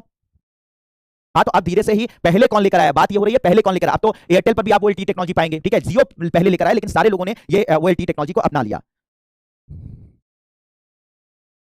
Thank you Saima. Disha Pande, third party application का मतलब ये हो जाता है जैसे फेसबुक से वीडियो कॉल किसी को किया, ये थर्ड पार्टी एप्लीकेशन, आपका नेटवर्क टू नेटवर्क नहीं हुआ, आप व्हाट्सएप से वीडियो कॉल कर रहे हैं, आप आईएमओ से, ये थर्ड पार्टी एप्लीकेशन। और नेटवर्क टू नेटवर्क का मतलब कि उसमें आपको फेसबुक व्हाट्सएप का यूज ना करना पड़े, बल्कि वीडियो जब आप फोन किसी को करते हैं तो वीडियो कॉल का ऑप्शन आता है, सीधे वीडियो कॉल के ऑप्शन पे दबा दीजिए, बिना फेसबुक यूज किए, बिना व्हाट्सएप यूज किए डायरेक्ट कॉल चली जाए, वीडियो कॉल चली जाए, इसे बोलते हैं network to network video call. तो ऐसा वो एलटीई टेक्नोलॉजी की मदद से किया जा सकता है। ठीक है, तो आजकल जो है ये जो video call direct to direct हो रही है, ये वो एलटीई टेक्नोलॉजी की वजह से है। आईएमओ एक एप्लीकेशन होती है शिवानी चंदा वाला, ठीक है, जिसकी मदद से वीडियो कॉल की जाती है, जैसे फेसबुक होता है, जैसे व्हाट्सएप होता है, वैसे। समझ में आ गया बच्चों? बिल्कुल बात समझ में आ गया उर्मिला? हाँ, इसका मतलब यही हुआ श्वेता। काजल पंचाल करेंगे आईएमओ और व्हाट्सएप क्या है। अरे मेरे प्यारे बच्चों, आईएमओ व्हाट्सएप अगर नहीं पता है तो अब क्या मैं बताऊं तुमको। आईएमओ एक एप्लीकेशन है जिसकी मदद से वीडियो कॉल की जाती है।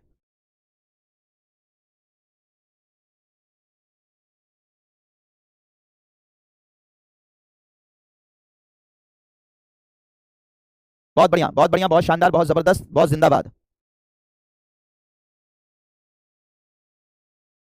चलिए, अब इसके बाद आ जाते हैं बच्चों हम लोग नेटवर्क पर, यानी जो आपका आजकल 1G 2G 3G 4G 5G 6G ये सब चल रहा है। ठीक है, तो अगर बात करें बच्चों तो जी का मतलब क्या होता है, जो इंटरनेट का, जो आप लोग इंटरनेट का ये जो आप लोग देखते हैं 5G नेटवर्क है या ये 2G नेटवर्क है, 3G नेटवर्क है, इसमें जी का मतलब क्या होता है मेरे प्यारे बच्चों? जी का यहाँ पर मतलब होता है जनरेशन। ठीक है, क्या होता है? जनरेशन। जी का मतलब होता है जनरेशन, यानी कि एक तरीके से इसे हिंदी में बोले तो इसे क्या बोल सकते हैं? पीढ़ी कह सकते हैं। पीढ़ी मतलब जैसे एक 1G, 1 का मतलब फर्स्ट जनरेशन, फर्स्ट जनरेशन का मतलब जब मोबाइल इंटरनेट की शुरुआत हुई तो उसकी जो पहली पीढ़ी, जो सबसे पहली बार इंटरनेट मार्केट में आया, इंटरनेट मोबाइल इंटरनेट आया, तो उसकी पहली पीढ़ी, फिर उसको क्या किया गया मेरे प्यारे बच्चों? ठीक है, उसको फिर अपग्रेड किया गया, उसको अपग्रेड किया, उसमें और टेक्नोलॉजी इंप्रूव की गई, टेक्नोलॉजी इंप्रूव की गई, तो फिर वो कहलाया 2G। 2G का मतलब सेकंड जनरेशन। ठीक है, दूसरी पीढ़ी, फिर और इंप्रूव की गई तो उसे कहा गया थर्ड जनरेशन, तीसरी पीढ़ी, फिर उसके इंटरनेट में और मोबाइल इंटरनेट की सेवा में और उपलब्धि, मतलब और मॉडिफिकेशन किया गया, और इंप्रूवमेंट किया गया, और नेटवर्क फास्ट कर दिया गया। ठीक है, और तेजी से आप इंटरनेट यूज करने लगे, तो वो हो गया फोर्थ जनरेशन, यानी कि चौथी पीढ़ी। फिर उसके बाद और इंटरनेट स्पीड हाई की गई और टेक्निकली उसको एडवांस किया गया, तो आ गया 5G यानी फिफ्थ जनरेशन। तो इस तरीके से बच्चों जी का मतलब होता है मेरे प्यारे बच्चों जनरेशन। जनरेशन का मतलब पीढ़ी, यानी कि जब एक पीढ़ी काम करती है उसमें टेक्निकल जो एडवांसमेंट कर दी जाती है, टेक्निकली वो इंप्रूव कर दिए जाते हैं, तो फिर वो दूसरी पीढ़ी कहलाती है। फिर दूसरी पीढ़ी में और टेक्नोलॉजिकल एडवांसमेंट किए जाते हैं तो उसे तीसरी पीढ़ी कहा जाता है। आ रही बात समझ में? तो ऐसे बच्चों अभी हम लोग किसका यूज कर रहे हैं? फिफ्थ जनरेशन का। जो आप लोग इस वक्त इंटरनेट फोन, इंटरनेट टेलीफोनी या इंटरनेट जो आप यूज कर रहे हैं, मोबाइल इंटरनेट जो यूज कर रहे हैं, उसकी 5वीं जनरेशन आप यूज कर रहे हैं, 5वीं पीढ़ी को। ठीक है, उसकी मोबाइल इंटरनेट को, मोबाइल इंटरनेट जनरेशन की आप जो है वो 5वीं पीढ़ी यूज कर रहे हैं। तो ऐसे पहली पीढ़ी थी, फिर दूसरी पीढ़ी थी, लेकिन हम लोग यहाँ पे तीसरी पीढ़ी यानी थर्ड जनरेशन से बात करें तो वो नहीं मेरे प्यारे बच्चे, आईएमओ अलग चीज है, आवेश राजा, इंटरनेशनल मैरीटाइम ऑर्गेनाइजेशन अलग चीज। आईएमओ एक एप्लीकेशन होती है जिसकी मदद से वीडियो कॉल की जाती है। तुम्हारे घर में कोई सऊदी उदी में नहीं रहता क्या यार? सऊदी उदी में अगर तुम बात करोगे तो सऊदी उदी में अक्सर लोग आईएमओ से बात करते हैं, फ्री में बात हो जाती है। ठीक है, बात समझ में आ रही है? तो अब यहाँ पर बात की जा रही है वो अलग है, ये अलग है। ठीक है, तो मोबाइल इंटरनेट की जो जी का मतलब जनरेशन, पीढ़ियां, एक पीढ़ी से दूसरी पीढ़ी एडवांस होगी, दूसरी पीढ़ी से तीसरी पीढ़ी एडवांस होगी, और इसी को हम लोग जनरेशन कहते हैं। तो सबसे पहले थर्ड 3G की हम लोग यहाँ पर बात करें, 3G की बच्चों बात करें यहाँ पर, ध्यान से समझिएगा, बहुत अच्छे से समझिएगा मेरे प्यारे बच्चों। ये थर्ड जनरेशन यानी कि ये तीसरी पीढ़ी है। ये क्या है बच्चों? मोबाइल इंटरनेट की तीसरी पीढ़ी। ठीक है, दो पीढ़ियों तक का कोई खास ऐसा मतलब नहीं है, तीसरी पीढ़ी से हम लोग समझते हैं। तो ये जो तीसरी पीढ़ी है, ये इसका पूरी दुनिया में ये 2004 और 5 में आई। पहले खूब अच्छे से समझ लीजिए, फिर उसके बाद नोट कर लीजिएगा, नोट करने का पूरा मौका दे दूंगा। ठीक है, पहले इसे देख लीजिए। ठीक है, अब यहाँ 2004-5 में ये थर्ड जनरेशन यानी मोबाइल इंटरनेट की 3G सेवा शुरू हुई। तो ये सेवा की शुरुआत कब हुई? ठीक है, ये सेवा शुरू कब हुई? सेवा शुरू हुई बच्चों पूरी दुनिया के अंदर 2004-5 में। इसमें बैंडविड्थ का मतलब ये होता है कि मैक्सिमम जो स्पीड मिलती थी, बैंडविड्थ का मतलब क्या हो गया कि जो इसमें इंटरनेट की जो स्पीड मिलती थी, मैक्सिमम स्पीड क्या थी? तो इसमें जो मैक्सिमम स्पीड थी 2 Mbps। ठीक है, क्या थी बच्चों? मैक्सिमम। बैंडविड्थ का क्या मतलब होता है? मैक्सिमम लिमिट, किसी भी चीज की मैक्सिमम जो लिमिट होती है उसे क्या बोला जा सकता है? बैंडविड्थ कहा जाता है। तो इसमें जो मैक्सिमम लिमिट से जो इंटरनेट हमें मिल सकता था, जो मैक्सिमम स्पीड हमें मिल सकती थी 3G में, वो 2 Mbps की मिल सकती थी। लेटेंसी आप लोगों को मैंने पहले ही बता दिया है, विलंबता इसे बोलते हैं, हिंदी में क्या बोलते हैं, विलंबता कहा जाता है। और ये जो विलंबता होती है, इसका मतलब एक मोबाइल से दूसरे मोबाइल में या एक इंटरनेट को कनेक्ट होने में कितना सेकंड का वक्त लगता था, तो इसमें लेटेंसी काफी हाई थी, 100 से 500 मिली सेकंड का वक्त लगता था इंटरनेट को कनेक्ट होने में, ठीक है। और एवरेज स्पीड यानी कि औसत जो गति होती थी, औसत जो स्पीड होती थी, औसत स्पीड जो मिलती थी, मतलब मैक्सिमम स्पीड जो इंटरनेट की हमें मिलती थी 2 Mbps, लेकिन औसतन 144 kbps की स्पीड हमें मिलती थी, मतलब काफी कम, ठीक है। तो मैक्सिमम स्पीड 3G में हमें कितनी मिलती थी, बैंडविड्थ कितना था उसका, 2 Mbps, ठीक है, ये मैक्सिमम था। लेकिन औसत जिस स्पीड से हमें इंटरनेट मिलता था वो 144 kbps की स्पीड से मिलता था, ठीक है मेरे प्यारे बच्चों। तो ये 3G था, तो 3G की स्पेसिफिकेशन थी, ठीक है। अब 3G को थोड़ा सा इंप्रूव किया गया, टेक्नोलॉजिकली इसको इंप्रूव कर दिया गया और इसमें मॉडिफिकेशन किया गया और अच्छे सैटेलाइट भेजे गए और अच्छा टेक्नोलॉजी आई। तो फिर आया फोर्थ जनरेशन। फोर्थ जनरेशन का मतलब 4G सेवा शुरू हुई, यानी ये चौथी इंटरनेट की चौथी पीढ़ी कहलाई, ठीक है, चौथी पीढ़ी कहलाई या फोर्थ जनरेशन कहलाया या 4G कहलाया। ये इसकी शुरुआत कब की गई थी बच्चों, 2006 से 10 के बीच में। भारत में अगर बात की जाए बच्चों, तो भारत में ये थोड़ा लेट में शुरू हुआ था, 2014 के करीब 4G सेवाएं भारत में स्टार्ट की गई, ठीक है। इसकी जो बैंडविड्थ थी 200 Mbps थी, 200 Mbps की स्पीड से आपको इंटरनेट मिलता था, ठीक है। इसकी जो लेटेंसी थी वो काफी कम हो चुकी थी और कंपैरेटिवली 20 से 30 मिली सेकंड के अंदर दो मोबाइल मतलब एक इंटरनेट जो है वो आसानी से कनेक्ट हो जाता था। तो लेटेंसी जो थी वो कितनी थी, 20 से 30 मिली सेकंड की थी, काफी कम हो गई। और एवरेज स्पीड जो मिलने लगी वो 25 Mbps मिलने लगी। तो भारत में इसकी शुरुआत 2014 से हुई, 200 Mbps का बैंडविड्थ था, यानी मैक्सिमम जो स्पीड मिलती थी 200 Mbps की, और एवरेज स्पीड 25 Mbps की हमें 4G में मिलने लगी। इसी की मदद से हम लोग फिर बढ़िया मोबाइल गेम खेलने लगे, ठीक है, 3D गेम खेलने लगे। इसके अलावा जो है हम इंटरनेट पर ही मैच देखने लगे। तो ये 4G सेवा थी। 4G सेवा से अब अपग्रेड हो गया है, अब हम लोग 5G पर आ गए बच्चों। अब ये जो 5G है इसकी शुरुआत 2020 में हुई, भारत में भी 2020-21 से शुरुआत हो गई थी। इसकी जो बैंडविड्थ है वो 1 Gbps है, यानी 1 Gbps की मैक्सिमम स्पीड से इंटरनेट आपको मिल सकता है। जो लेटेंसी काफी कम हो गई, अभी तक काफी कम हो गई, लगभग 10 मिली सेकंड की हो गई, और 200 से 400 Mbps की एवरेज स्पीड आपको मिलने लगी। तो तीसरी पीढ़ी, चौथी पीढ़ी और पांचवी पीढ़ी, इस वक्त हम लोग किसका यूज कर रहे हैं बच्चों, 5G सेवा किसका यूज कर रहे हैं। तो उसका स्पेसिफिकेशन ये है, 4G का स्पेसिफिकेशन ये था, 3G का स्पेसिफिकेशन ये था। होप मेरे प्यारे बच्चों मोबाइल इंटरनेट की ये तीनों पीढ़ियों को यहां पे कंपेयर करके मैंने आपको समझा दिया और आप इनमें क्या डिफरेंसेस है ये आपको बहुत अच्छे से समझ में आ गया होगा, ठीक है। तो बिल्कुल बात समझ में आ गई बच्चों, जल्दी बताइए और जल्दी नोट कर लीजिए।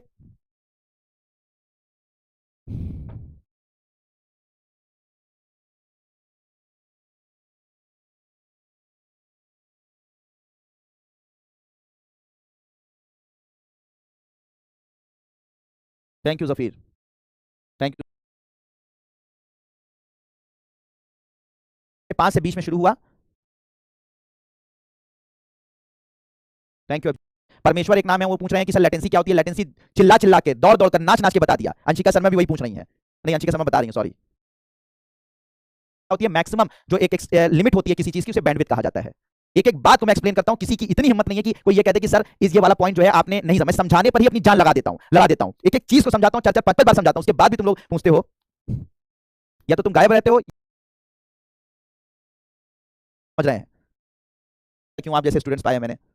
चलो, 5G नेटवर्क की स्पेसिफिकेशन तो आपको पता ही होगा कि 5G क्या है, 5th जनरेशन नेटवर्क है। आपको ये भी पता हो गया कि इसकी बैंडविड्थ क्या है, इसकी एवरेज स्पीड क्या है ना, ये सारी बातें आपको समझ में आ गई होंगी। अब इसका उपयोग कहां हो रहा है, ठीक है, इसका उपयोग यानी कि ये जो 5G है, ये 5G जो नेटवर्क है, इसका उपयोग आजकल हम लोग कहां कर रहे हैं मेरे प्यारे बच्चों, इसका उपयोग कहां कर रहे हैं, ठीक है। तो उपयोग की अगर बात की जाए, देखो ये मेंस में भी पूछा जा सकता है, मेंस के एग्जामिनेशन में भी आपसे पूछा जाता है, जा सकता है कि 5G नेटवर्क क्या है। तो 5G नेटवर्क के बारे में तो आपने देख लिया, उसकी स्पेसिफिकेशन देख लिया, लेकिन इस 5G नेटवर्क का उपयोग और कहां किया जा सकता है, कैसे किया जा सकता है, ठीक है। कहां 4G की स्पीड जो है वो 3G से कम है भाई, अरे मेरे प्यारे बच्चे नूतन शर्मा कह रही हैं कि सर वो 4G की स्पीड 3G से कम क्यों है। अरे मेरे प्यारे बच्चे, यहाँ kbps है, kbps किलो बाय बिट, ठीक है, यहाँ पर mbps है कि ये kbps जो है वो mbps kbps से ज्यादा होता है। तो यहाँ से 144 kbps है, यहाँ 25 mbps है, mb तो kb याद रखिएगा, kb से ज्यादा तेज होता है mb, ठीक है, और mb से ज्यादा तेज होता है gb, ठीक है, याद रखिएगा। तो kb यहाँ लिखा हुआ है, यहाँ mb, ऐसा नहीं है, समझ में आ रही बात, ठीक है। तो यहाँ पर जो है 4G की स्पीड 3G से ज्यादा है, ठीक है, कम नहीं है। चलो अब यहां पर ध्यान दीजिएगा मेरे प्यारे बच्चों, ठीक है। तो अब इसका उपयोग कहां किया जाता है, तो आजकल आप लोग देखते होंगे, अब ध्यान से सुनिएगा बच्चों, इसका उपयोग कहां किया जाता है, मतलब कि 5G का उपयोग कहां किया जा सकता है। तो 5G का उपयोग कहां किया जा सकता है बच्चों, तो आजकल आप लोग देख रहे हैं कि आप घर में बैठे हुए हैं और आप डॉक्टर को दिखाना चाहते हैं। तो डॉक्टर को अगर आप दिखाना चाहते हैं तो डॉक्टर जो है वहां पर अपने क्लिनिक पर बैठकर वीडियो कॉल के जरिए आपको देख लेता है, आपकी बातें सुन लेता है, आपको डॉक्टर अपना जो है वो जो भी दवाई होता है उसको प्रिस्क्राइब कर देता है। आजकल एक तरीके से रोबोटिक सर्जरी चली है, यानी कि डॉक्टर जो है लखनऊ में बैठा हुआ है और लखनऊ में बैठे बैठे किसी गांव में जो है किसी मरीज का रोबोट की मदद से जो है वो सर्जरी कर दे रहा है। मतलब यहां पर जैसे जैसे वो हरकत करेगा वैसे वैसे वहां पर इंटरनेट के जरिए रोबोट कनेक्ट होगा, रोबोट हरकत करेगा, यहां से वो किसी चीज को कट करेगा लखनऊ में बैठे बैठे और वहां पर जाकर रोबोट जो है वो वहां पर उस गांव के अंदर मौजूद जो है वो उसी तरीके से चीजों को कट करेगा। इसे बोलते हैं रोबोटिक सर्जरी, या कह सकते हैं कि इसे बोलते हैं आप लोगों को इसे बोलते हैं टेलीमेडिसिन कहा जाता है। क्या बोला जाता है बच्चों, टेलीमेडिसिन, यानी कि टेली कम्युनिकेशन की मदद से आजकल मरीजों को दवाएं दी जा रही हैं, वीडियो कॉन्फ्रेंसिंग के जरिए मरीजों को देखा जा रहा है, उनका इलाज किया जा रहा है, उनकी सर्जरी की जा रही है। तो ये कैसे पॉसिबल है मेरे प्यारे बच्चों, बहुत अच्छे से समझिएगा, ये कैसे पॉसिबल है। जब तक इंटरनेट अच्छा नहीं होगा कैसे आप वीडियो कॉल कर सकोगे डॉक्टर को, या डॉक्टर आपसे कनेक्ट हो सकेगा, कैसे वो सर्जरी कर सकेगा। तो उसके लिए हाई स्पीड इंटरनेट की जरूरत होती है। अगर आपको वीडियो कॉल से डॉक्टर को दिखाना है, अपना इलाज करवाना है तो इसके लिए किसकी जरूरत होगी? हाई स्पीड इंटरनेट की जरूरत होगी। और हाई स्पीड इंटरनेट कौन सा दे रहा है? 5G सेवाएं दे रहा है। तो 5G नेटवर्क की वजह से ही आजकल जो है वो इंटरनेट की मदद से, टेलीफोनी की मदद से हम लोग क्या कर रहे हैं? अपने मरीजों का इलाज करवा रहे हैं, उनकी सर्जरी करवा रहे हैं। तो कुल मिलाकर 5G का उपयोग कहां हो रहा है बच्चों? स्वास्थ्य क्षेत्र में हो रहा है। स्वास्थ्य क्षेत्र में हो रहा है और इसे हम लोग क्या बोलते हैं? टेलीमेडिसिन कहा जाता है। ठीक है, क्या कहा जाता है बच्चों? टेलीमेडिसिन के नाम से इसे, मेडिसिन के नाम से इसे जाना जाता है। ठीक है, मेडिसिन के नाम से इसे जाना जाता है। तो ये जो टेलीमेडिसिन है, ठीक है, ये इसका उपयोग 5G यहां पर उपयोग में लाया जा रहा है। IoT क्या होता है? इंटरनेट ऑफ थिंग्स क्या होता है? मेरे प्यारे बच्चों, एक एक बात को समझो, बिल्कुल कमेंट बाजी रोककर यहां पर समझने की कोशिश करो। ठीक है, ठीक है, सुनिएगा, बहुत अच्छे से सुनिएगा। ठीक है, हाँ श्वेता परमार, ठीक है। चलो बच्चों, तो स्वास्थ्य के क्षेत्र में तो यह 5G नेटवर्क मेरे प्यारे बच्चों जो है, इसी 5G नेटवर्क की वजह से ही आजकल हम लोग क्या है, स्वास्थ्य क्षेत्र में टेलीमेडिसिन में इसका उपयोग कर पा रहे हैं। अब समझ लीजिएगा। अब इधर इंटरनेट ऑफ थिंग्स क्या होती है? इंटरनेट ऑफ थिंग्स क्या होती है समझ लीजिएगा बच्चों, बहुत इंपॉर्टेंट है। देखो, जैसे मोबाइल की मदद से, आप मोबाइल की मदद से आजकल क्या हो रहा है, आप घर से बाहर हैं और घर में आपके कैमरे लगे हुए हैं और आप देखना चाहते हैं कि घर में हमारे क्या क्या हो रहा है। ठीक है, कोई आया तो नहीं, कोई गया तो नहीं, ये सब देखना चाहते हैं आप। मोबाइल में जो है वो ऑन कीजिए, ठीक है, एप्लीकेशन, और अपने जो कैमरे, आप अपने घर से मान लीजिए 500 किलोमीटर दूर है, तो 500 किलोमीटर दूर पर घर में क्या क्या हो रहा है, कैसे कैसे हो रहा है, कोई आया तो नहीं, कोई गया तो नहीं, ये सारी चीजें आप मोबाइल कैमरे से 500 किलोमीटर की दूरी पर देख सकते हैं। ठीक है, तो ये जो आप लोग एक जगह से बैठकर दूसरी जगह की जानकारी ले पा रहे हैं, वो अपने घर में लगे कैमरों को ऑपरेट कर पा रहे हैं। या आजकल ये भी सिस्टम हो गया है कि घर में मान लो गीजर ऑफ करना भूल गए और आप निकल आए और आपको ऑफिस में याद आया कि यार गीजर तो मैंने बंद ही नहीं किया, तो आप यहां पर बैठे बैठे अपने सिस्टम से जो है, अपने मोबाइल सिस्टम से अपने घर के गीजर को बंद कर सकते हो, अपनी लाइटों को बंद कर सकते हो, एसी को बंद कर सकते हो। या फिर आप अपने यहां पर आजकल गाड़ियां आ रही हैं, जिस गाड़ी में आप जो है वो बैठे रहो लेकिन लॉक नहीं है आपकी गाड़ी, आपके मोबाइल में मैसेज आ जाएगा आपकी गाड़ी लॉक नहीं है, आप कहीं पर बैठे बैठे गाड़ी को लॉक कर सकते हो। तो आजकल जो इंटरनेट से ये सारी चीजें हमारी कनेक्ट हो गई हैं, चाहे हमारी गाड़ी हो, हमारा घर हो, हमारा मोबाइल वो क्या कहते हैं, हमारे जो ऑफिस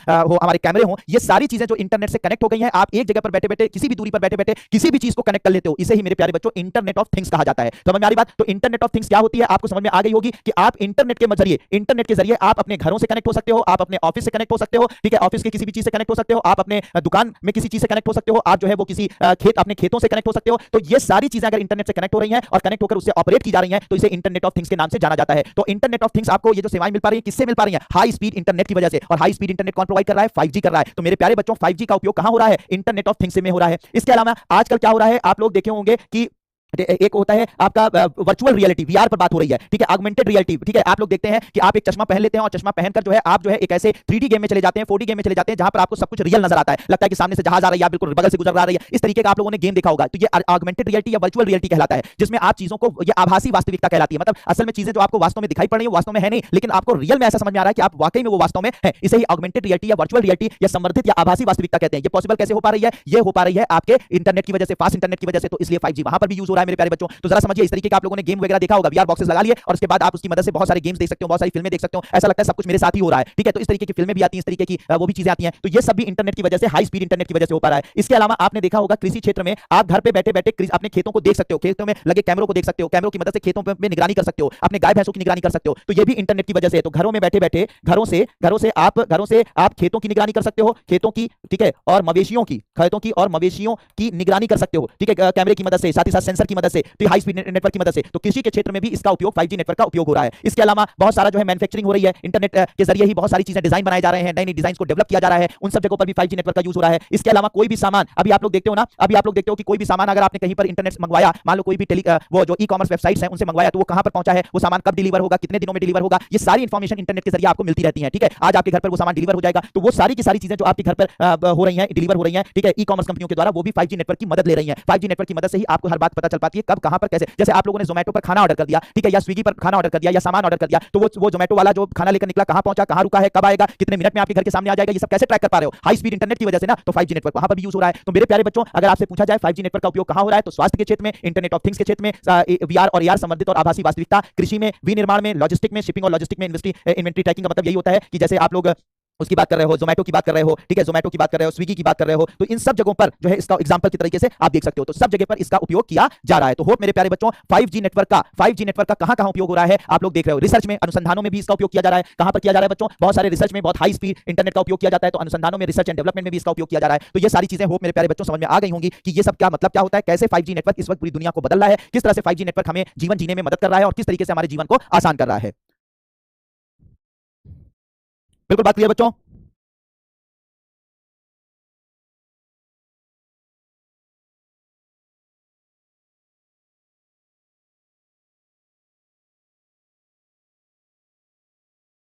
मजा आया ये सारी चीजें जानकर, 5G नेटवर्क क्या होता है, कैसे काम करता है, किस तरीके से आप लोग इस वक्त इंटरनेट पढ़ाई कर पा रहे हैं, ठीक है, तो वहां पर भी यूज हो रहा है इसका, बिल्कुल सही बात है, इसको भी नोट कर लीजिए, वेरी गुड, ठीक है। तो ई एजुकेशन, ठीक है, इसे क्या बोलते हैं, ई एडुकेशन, तो ई एजुकेशन में भी यूज हो रहा है, ठीक है, ई शिक्षा, बहुत बढ़िया, बहुत बढ़िया। 5G नेटवर्क से कुछ चिंताएं भी हैं, 5G, ठीक है, नेटवर्क से कुछ चिंताएं भी है। जैसे बच्चों अभी हम लोगों के यहाँ बुनियादी ढांचा बहुत अच्छा नहीं है, यानी गांव गांव तक अभी इंटरनेट 5G नेटवर्क नहीं पहुंचा है। तो क्यों? क्योंकि हमें हमें इसके लिए जो तकनीक लगाने की जरूरत है, जो तकनीक पहुंचाने की जरूरत है, वो बहुत महंगी है। तो इसलिए उच्च बुनियादी ढांचा लागत, मतलब भारत में क्यों 5G नेटवर्क जो है वो बहुत तेजी से काम नहीं कर पा रहा है, वो स्पीड हमें नहीं मिल पा रही है जो हमें मिलनी चाहिए, ठीक है। क्यों ऐसा हो रहा है? क्यों हो रहा है? क्योंकि हमारे यहाँ उच्च बुनियादी ढांचा जो लागत है, जो खर्च है, वो बहुत ज्यादा है, ठीक है। इसका जो खर्च बहुत ज्यादा है, तो लागत बहुत ज्यादा है, इसलिए हमारे भाई हम लोग तो डेवलपिंग कंट्री है ना, बहुत ज्यादा पैसा तो हमारे पास है नहीं, तो अभी हमारा वो इंफ्रास्ट्रक्चर डेवलप नहीं हो पाया है, वो उतना हमारे पास अभी हम उस तरीके से ढांचा नहीं डेवलप कर पाए हैं जिसकी मदद से हम लोग जो है ये इंटरनेट 5G नेटवर्क जो है वो पूरे गांव-गांव तक पहुंचा सके। तो जो ढांचा है वो बहुत कम है। इसके अलावा बच्चों सुरक्षा जोखिम भी बहुत तेजी से है। मतलब अगर 5G नेटवर्क होगा तो क्या होगा, जो इंटरनेट पर अपराध है, इंटरनेट से जुड़े हुए अपराध, जब इंटरनेट तेज होगा तो इंटरनेट से जुड़े अपराधों में बढ़ोतरी होगी। इंटरनेट से जुड़े अपराध आजकल देख रहे हो ना कि लोगों को जो है वो डिजिटल जो है वो अरेस्ट किया जा रहा है। आप लोग देख रहे हो आपके बैंक से जो है आपका एक पासवर्ड आता है और एक इंटरनेट पर लिंक आता है, उसे जैसे आप क्लिक करते हो आपका जो है बैंक का खाते में सारा पैसा गायब हो जाता है। तो इंटरनेट से जुड़े अपराध बढ़ रहे हैं, ठीक है, याद रखिएगा, इंटरनेट से रहे हैं जो अपराध हैं वो बढ़ रहे हैं, सुरक्षा जोखिम है। तो 5G नेटवर्क पॉजिटिव चीज तो दे रहा है, बहुत सारी जगहों पे हमें सहायता तो कर रहा है, लेकिन इसके नेगेटिव इफेक्ट भी हैं। सबसे पहले तो मैंने बताया कि खर्च बहुत ज्यादा है, ठीक है, काफी कॉस्टली है, इंटरनेट से जुड़े अपराध बढ़ रहे हैं। इसके अलावा वही गोपनीयता संबंधी चिंता है, यानी वही सारी चीजें, इंटरनेट से जुड़े अपराध बढ़ रहे हैं तो आपका जो कोई भी चीज सीक्रेट नहीं रह पा रही है, हर चीज जो है इंटरनेट पे अवेलेबल हो जा रही है, आसानी से अवेलेबल हो जा रही है, जिससे कि अपराधी जो है इसका फायदा उठा रहे हैं, ठीक है। साथ ही साथ हमारे यहाँ ज्यादातर जो गरीब लोग हैं या जो लोग गांव के लोग हैं वो 5G 4G नेटवर्क की मोबाइल 4G मोबाइल का उपयोग कर रहे हैं। और आपको अगर 5G की स्पीड पानी है तो आपको 5G मोबाइल लेना पड़ेगा। अब एक इंसान जो बहुत जिसके पास पैसा नहीं है वो 4G मोबाइल पुराना वाला यूज कर रहा था, लेकिन अगर उसे 5G नेटवर्क चाहिए, 5G स्पीड चाहिए, तो 5G मोबाइल उसको यूज करना पड़ेगा, तो उसके लिए उसको नया मोबाइल खरीदना पड़ेगा। तो ये जरूर, तो इसलिए डिवाइस संगतता यानी कि इसमें बड़ी कमी है, लोगों को 4G मोबाइल से स्विच करना पड़ रहा है 5G मोबाइल को खरीदने के लिए, जो कि काफी जो है वो खर्चीला है, ठीक है। 5G मोबाइल खरीदना पड़ेगा, 5G मोबाइल खरीदना पड़ेगा, तो ऐसी कंडीशन में क्या हो जाएगा कि लोगों के खर्च बढ़ेंगे। तो इस तरह से इसे डिवाइस संगत है, हर डिवाइस पर ये 5G काम नहीं करता है। अगर 4G इनेबल डिवाइस है तो उस पर 5G नहीं काम करेगा, इसके लिए आपको नया मोबाइल खरीदना पड़ेगा। इसके अलावा ये भी स्वास्थ्य संबंधी चिंताएं भी हैं कि इसके जो नेटवर्क है, यानी कि कह सकते हैं कि इससे जो रेडिएशन होता है, इससे जो विकिरण होता है, ठीक है, 5G से जो विकिरण होता है, अभी ये सबूत तो नहीं मिला है कि हमारे स्वास्थ्य के लिए हानिकारक है, लेकिन ऐसा माना जा रहा है कि जो 5G नेटवर्क है उससे निकलने वाला जो रेडिएशन है, जो विकिरण है, वो हमें नुकसान पहुंचा सकता है। तो इससे जो है वो हमारी प्रकृति को भी नुकसान हो सकता है, ठीक है। हमारे इससे निकलने वाला जो 5G नेटवर्क से निकलने वाला जो विकिरण है वो उससे हमारे शरीर को भी नुकसान, शरीर को नुकसान हो सकता है और हमारे पर्यावरण को भी नुकसान हो सकता है। तो हमारे शरीर को भी नुकसान हो सकता है और साथ ही साथ हमारे पर्यावरण को भी नुकसान हो सकता है। ऐसे कोई सबूत अभी नहीं आए हैं, लेकिन हो तो सकता ही है ना, उसका असर बाद में दिखे तो क्या करोगे तुम, ठीक है। तो ये बहुत इंपॉर्टेंट है, ठीक है। तो ये सारी चीजें, तो स्वास्थ्य संबंधी चिंता है, तो 5G नेटवर्क है, उससे जो विकिरण रेडिएशन, जो रेडियो तरंगे निकल रही हैं, जो खतरनाक जो है रेडियो तरंगें जो निकल रही हैं, ये हमारे स्वास्थ्य, शरीर को भी नुकसान पहुंचा सकती है, पर्यावरण को भी नुकसान पहुंचा सकती हैं। इसके भी अभी सबूत मिल रहे हैं धीरे धीरे कि ये हमारे स्वास्थ्य और हमारे पर्यावरण के लिए भी नुकसानदायक हो सकती है, ठीक है। तो ये सब भी बातें हैं बच्चों, जिसकी वजह से 5G नेटवर्क की अपनी कमियां भी हैं। तो क्या क्या कमियां हैं? सबसे बड़ी बात, बहुत ज्यादा खर्चा आता है, इंटरनेट से जुड़े हुए अपराध बढ़ रहे हैं, गोपनीयता संबंधी चिंताएं हैं, साथ ही साथ आपको नया मोबाइल खरीदना पड़ेगा जिससे लोगों का खर्च बढ़ेगा, और इससे निकलने वाला जो विकिरण है, रेडिएशन है, खतरनाक रेडियो तरंगें, वो शरीर को और पर्यावरण को नुकसान पहुंचा रही हैं, ठीक है। तो होप कि मेरे प्यारे बच्चों ये बात आपको समझ, तो आपको मैंने 5G नेटवर्क बता दिया, 5G नेटवर्क के फायदे बता दिए, कहां कहां उपयोग हो रहा है, और इसके नुकसान भी आपको मैंने बता दिए। देखिए बर्ड्स को प्रॉब्लम होती है, ये कोई सबूत नहीं है, ठीक है। हाँ, अगर किसी जानवर को इसके 5G नेटवर्क से अगर प्रॉब्लम की सबूत मिले हैं तो वो है आपके जो है मधुमक्खियां। याद रखिएगा, मधुमक्खी जो होती है बच्चों, 5G नेटवर्क से निकलने वाला जो रेडिएशन होता है, विकिरण होता है, उससे मधुमक्खी जो है अपना रास्ता भूल जाती है, यानी अपने वो हीव्स होती हैं, यानी कि जो वो होता है मधुमक्खियों का अपना जो छत्ता होता है जिसमें वो रहती हैं, तो वहां से वो निकलती हैं, जाती हैं फूल के मकरंद वगैरह, फूल से जो है वो ये सब इकट्ठा करती हैं और वापस आ जाती हैं अपने। लेकिन जो इससे निकलने वाला 5G से निकलने वाला विकिरण होता है, रेडिएशन होता है, ये इनके रास्ते को भटका देता है, यानी कि इनका जो अपना खुद का जो जीपीएस सिस्टम होता है, मतलब मधुमक्खियों का एक जो नेचुरल प्राकृतिक जो जीपीएस सिस्टम होता है, उसको 5G नेटवर्क जो है वो 5G नेटवर्क से निकलने वाला रेडिएशन डिस्टर्ब कर देता है। इसकी वजह से ये रास्ता अपने भूल जाती है, जिससे ये अपने छत्तों तक नहीं पहुंच पाती और रास्ते में ही मारी जाती हैं। तो 5G नेटवर्क मेरे प्यारे बच्चों मधुमक्खियों को नुकसान पहुंचा रहा है। और अगर मानते हैं कि अगर मधुमक्खी इस धरती से निकल गई, खत्म हो गई, तो धीरे धीरे मानवता नहीं, पूरी धरती से पूरे के पूरे जानवर, पूरे के पूरे इंसान सब खत्म हो जाएंगे, क्योंकि मधुमक्खियां जो है सबसे ज्यादा पॉलिनेशन करती हैं, परागण करती हैं, और परागण की वजह से ही हमारे जो बीज बनते हैं, हमारे जो फूल बनते हैं, फूलों बीज बनते हैं, बीज नहीं बनेंगे तो हमारे पेड़ पौधों का जन्म नहीं होगा, पेड़ पौधों का जन्म नहीं होगा तो हम खाएंगे क्या, खाएंगे नहीं तो फिर रहेंगे कैसे। तो कुल मिलाकर मामला यह है कि 5G नेटवर्क मधुमक्खियों को नुकसान अगर पहुंचाएगा तो मधुमक्खियां धीरे धीरे खत्म हो जाएंगी। अगर वो खत्म हो गई तो पॉलिनेशन यानी परागण नहीं होगा। परागण में क्या होता है, परागण की वजह से ही हमारे पौधों में बीजों का निर्माण होता है, और अगर बीज नहीं बनेंगे तो फिर धीरे धीरे क्या हो जाएगा, पूरे धरती पर पेड़ पौधे समाप्त हो जाएंगे और इंसान भी समाप्त हो जाएगा। आई बात समझ में? तो कुल मिलाकर पक्षियों को नुकसान पहुंचाता है, नहीं पहुंचाता है, फिल्म को देखकर मत बात करिए, उसका भी सबूत नहीं है, लेकिन मधुमक्खियों को यह 5G नेटवर्क से निकलने वाला विकिरण नुकसान पहुंचाता है। मैंने बता दिया काजल चौहान, इसके कोई सबूत नहीं है, ठीक है, लेकिन मधुमक्खियों को नुकसान पहुंचाता है, इसके सबूत है, ठीक है। बिल्कुल बात क्लियर बच्चों?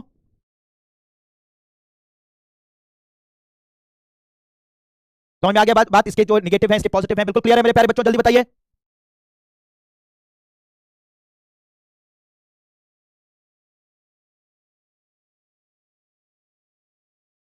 अच्छी बात है, बहुत शानदार बात है, बहुत ही जबरदस्त बात है। ठीक है, बहुत बढ़िया, बहुत अच्छा लग रहा है। चलो बच्चों, अब हम लोग क्या करते हैं कि अब क्योंकि 2 घंटे हो चुके हैं तो हम लोग थोड़ा सा 15 मिनट का ब्रेक ले लेते हैं। ठीक है, 15 मिनट, ठीक है, पॉज कर लेते हैं, 15 मिनट का एक ब्रेक ले लेते हैं और फिर उस ब्रेक के बाद हम लोग हाजिर होते हैं, फिर इसके आगे की कहानी आइए। ठीक है,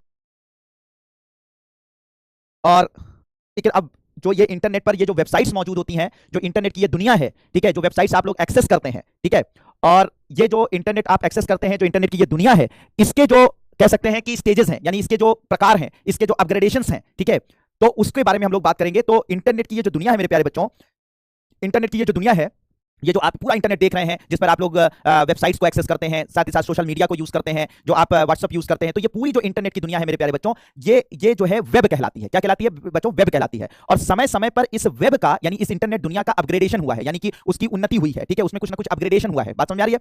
तो अगर मेरे प्यारे बच्चों में बात करूं, तो अगर देखिए, समझिएगा इस बात को, ठीक है, एक इंटरनेट की दुनिया हुआ करती थी आज से बहुत साल पहले। ठीक है, एक इंटरनेट की दुनिया होती थी जिसमें आप क्या करते थे, इंटरनेट पे जो भी चीजें मौजूद होती थी, ठीक है, उसको सिर्फ आप डाउनलोड कर सकते थे। ठीक है, डाउनलोड कर सकते थे, और आप सिर्फ इंटरनेट पे जो जानकारी होती थी उसको सिर्फ पढ़ सकते थे। तो आप इंटरनेट पर मौजूद जानकारी सिर्फ डाउनलोड कर सकते थे या पढ़ सकते, यानी कोई पिक्चर आपने देखी तो आप उसे डाउनलोड कर सकते थे, वो कई घंटों में या कई मिनट में जाकर वो डाउनलोड होती थी। और इंटरनेट पर कोई न्यूज होती थी, कोई भी चीजें होती थी, तो वो सारी की सारी चीजें सिर्फ आप पढ़ सकते थे, लेकिन कोई भी चीज आप अपनी तरफ से अपडेट नहीं कर सकते थे, कोई चीज अपनी तरफ से अपलोड नहीं कर सकते थे, कोई पिक्चर जो है अपलोड नहीं कर सकते थे, कुछ लिख नहीं सकते थे, सिर्फ चीजों को आप इंटरनेट पर पढ़ सकते थे या डाउनलोड कर सकते थे। तो इस तरीके की इंटरनेट की दुनिया को वेब 1.0 के नाम से जाना गया। क्या नाम से जाना गया मेरे प्यारे बच्चों? वेब 1.0। तो इंटरनेट की दुनिया, ठीक है, इंटरनेट की दुनिया का पहला जो स्टेज थी, यानी कि पहला जो चरण था, ठीक है, पहला जो चरण था वो वेब 1.0 कहलाया, और इसमें चीजों को सिर्फ आप डाउनलोड कर सकते थे या चीजों को सिर्फ पढ़ सकते थे। फिर उसके बाद मेरे प्यारे बच्चों, इंटरनेट की दुनिया में अपग्रेडेशन हुआ। अपग्रेडेशन में क्या हुआ कि फिर आप इंटरनेट की दुनिया में, आप इंटरनेट पर जो भी चीजें पढ़ते थे उस या कोई चीज आप देखते थे उसे आप डाउनलोड कर सकते थे,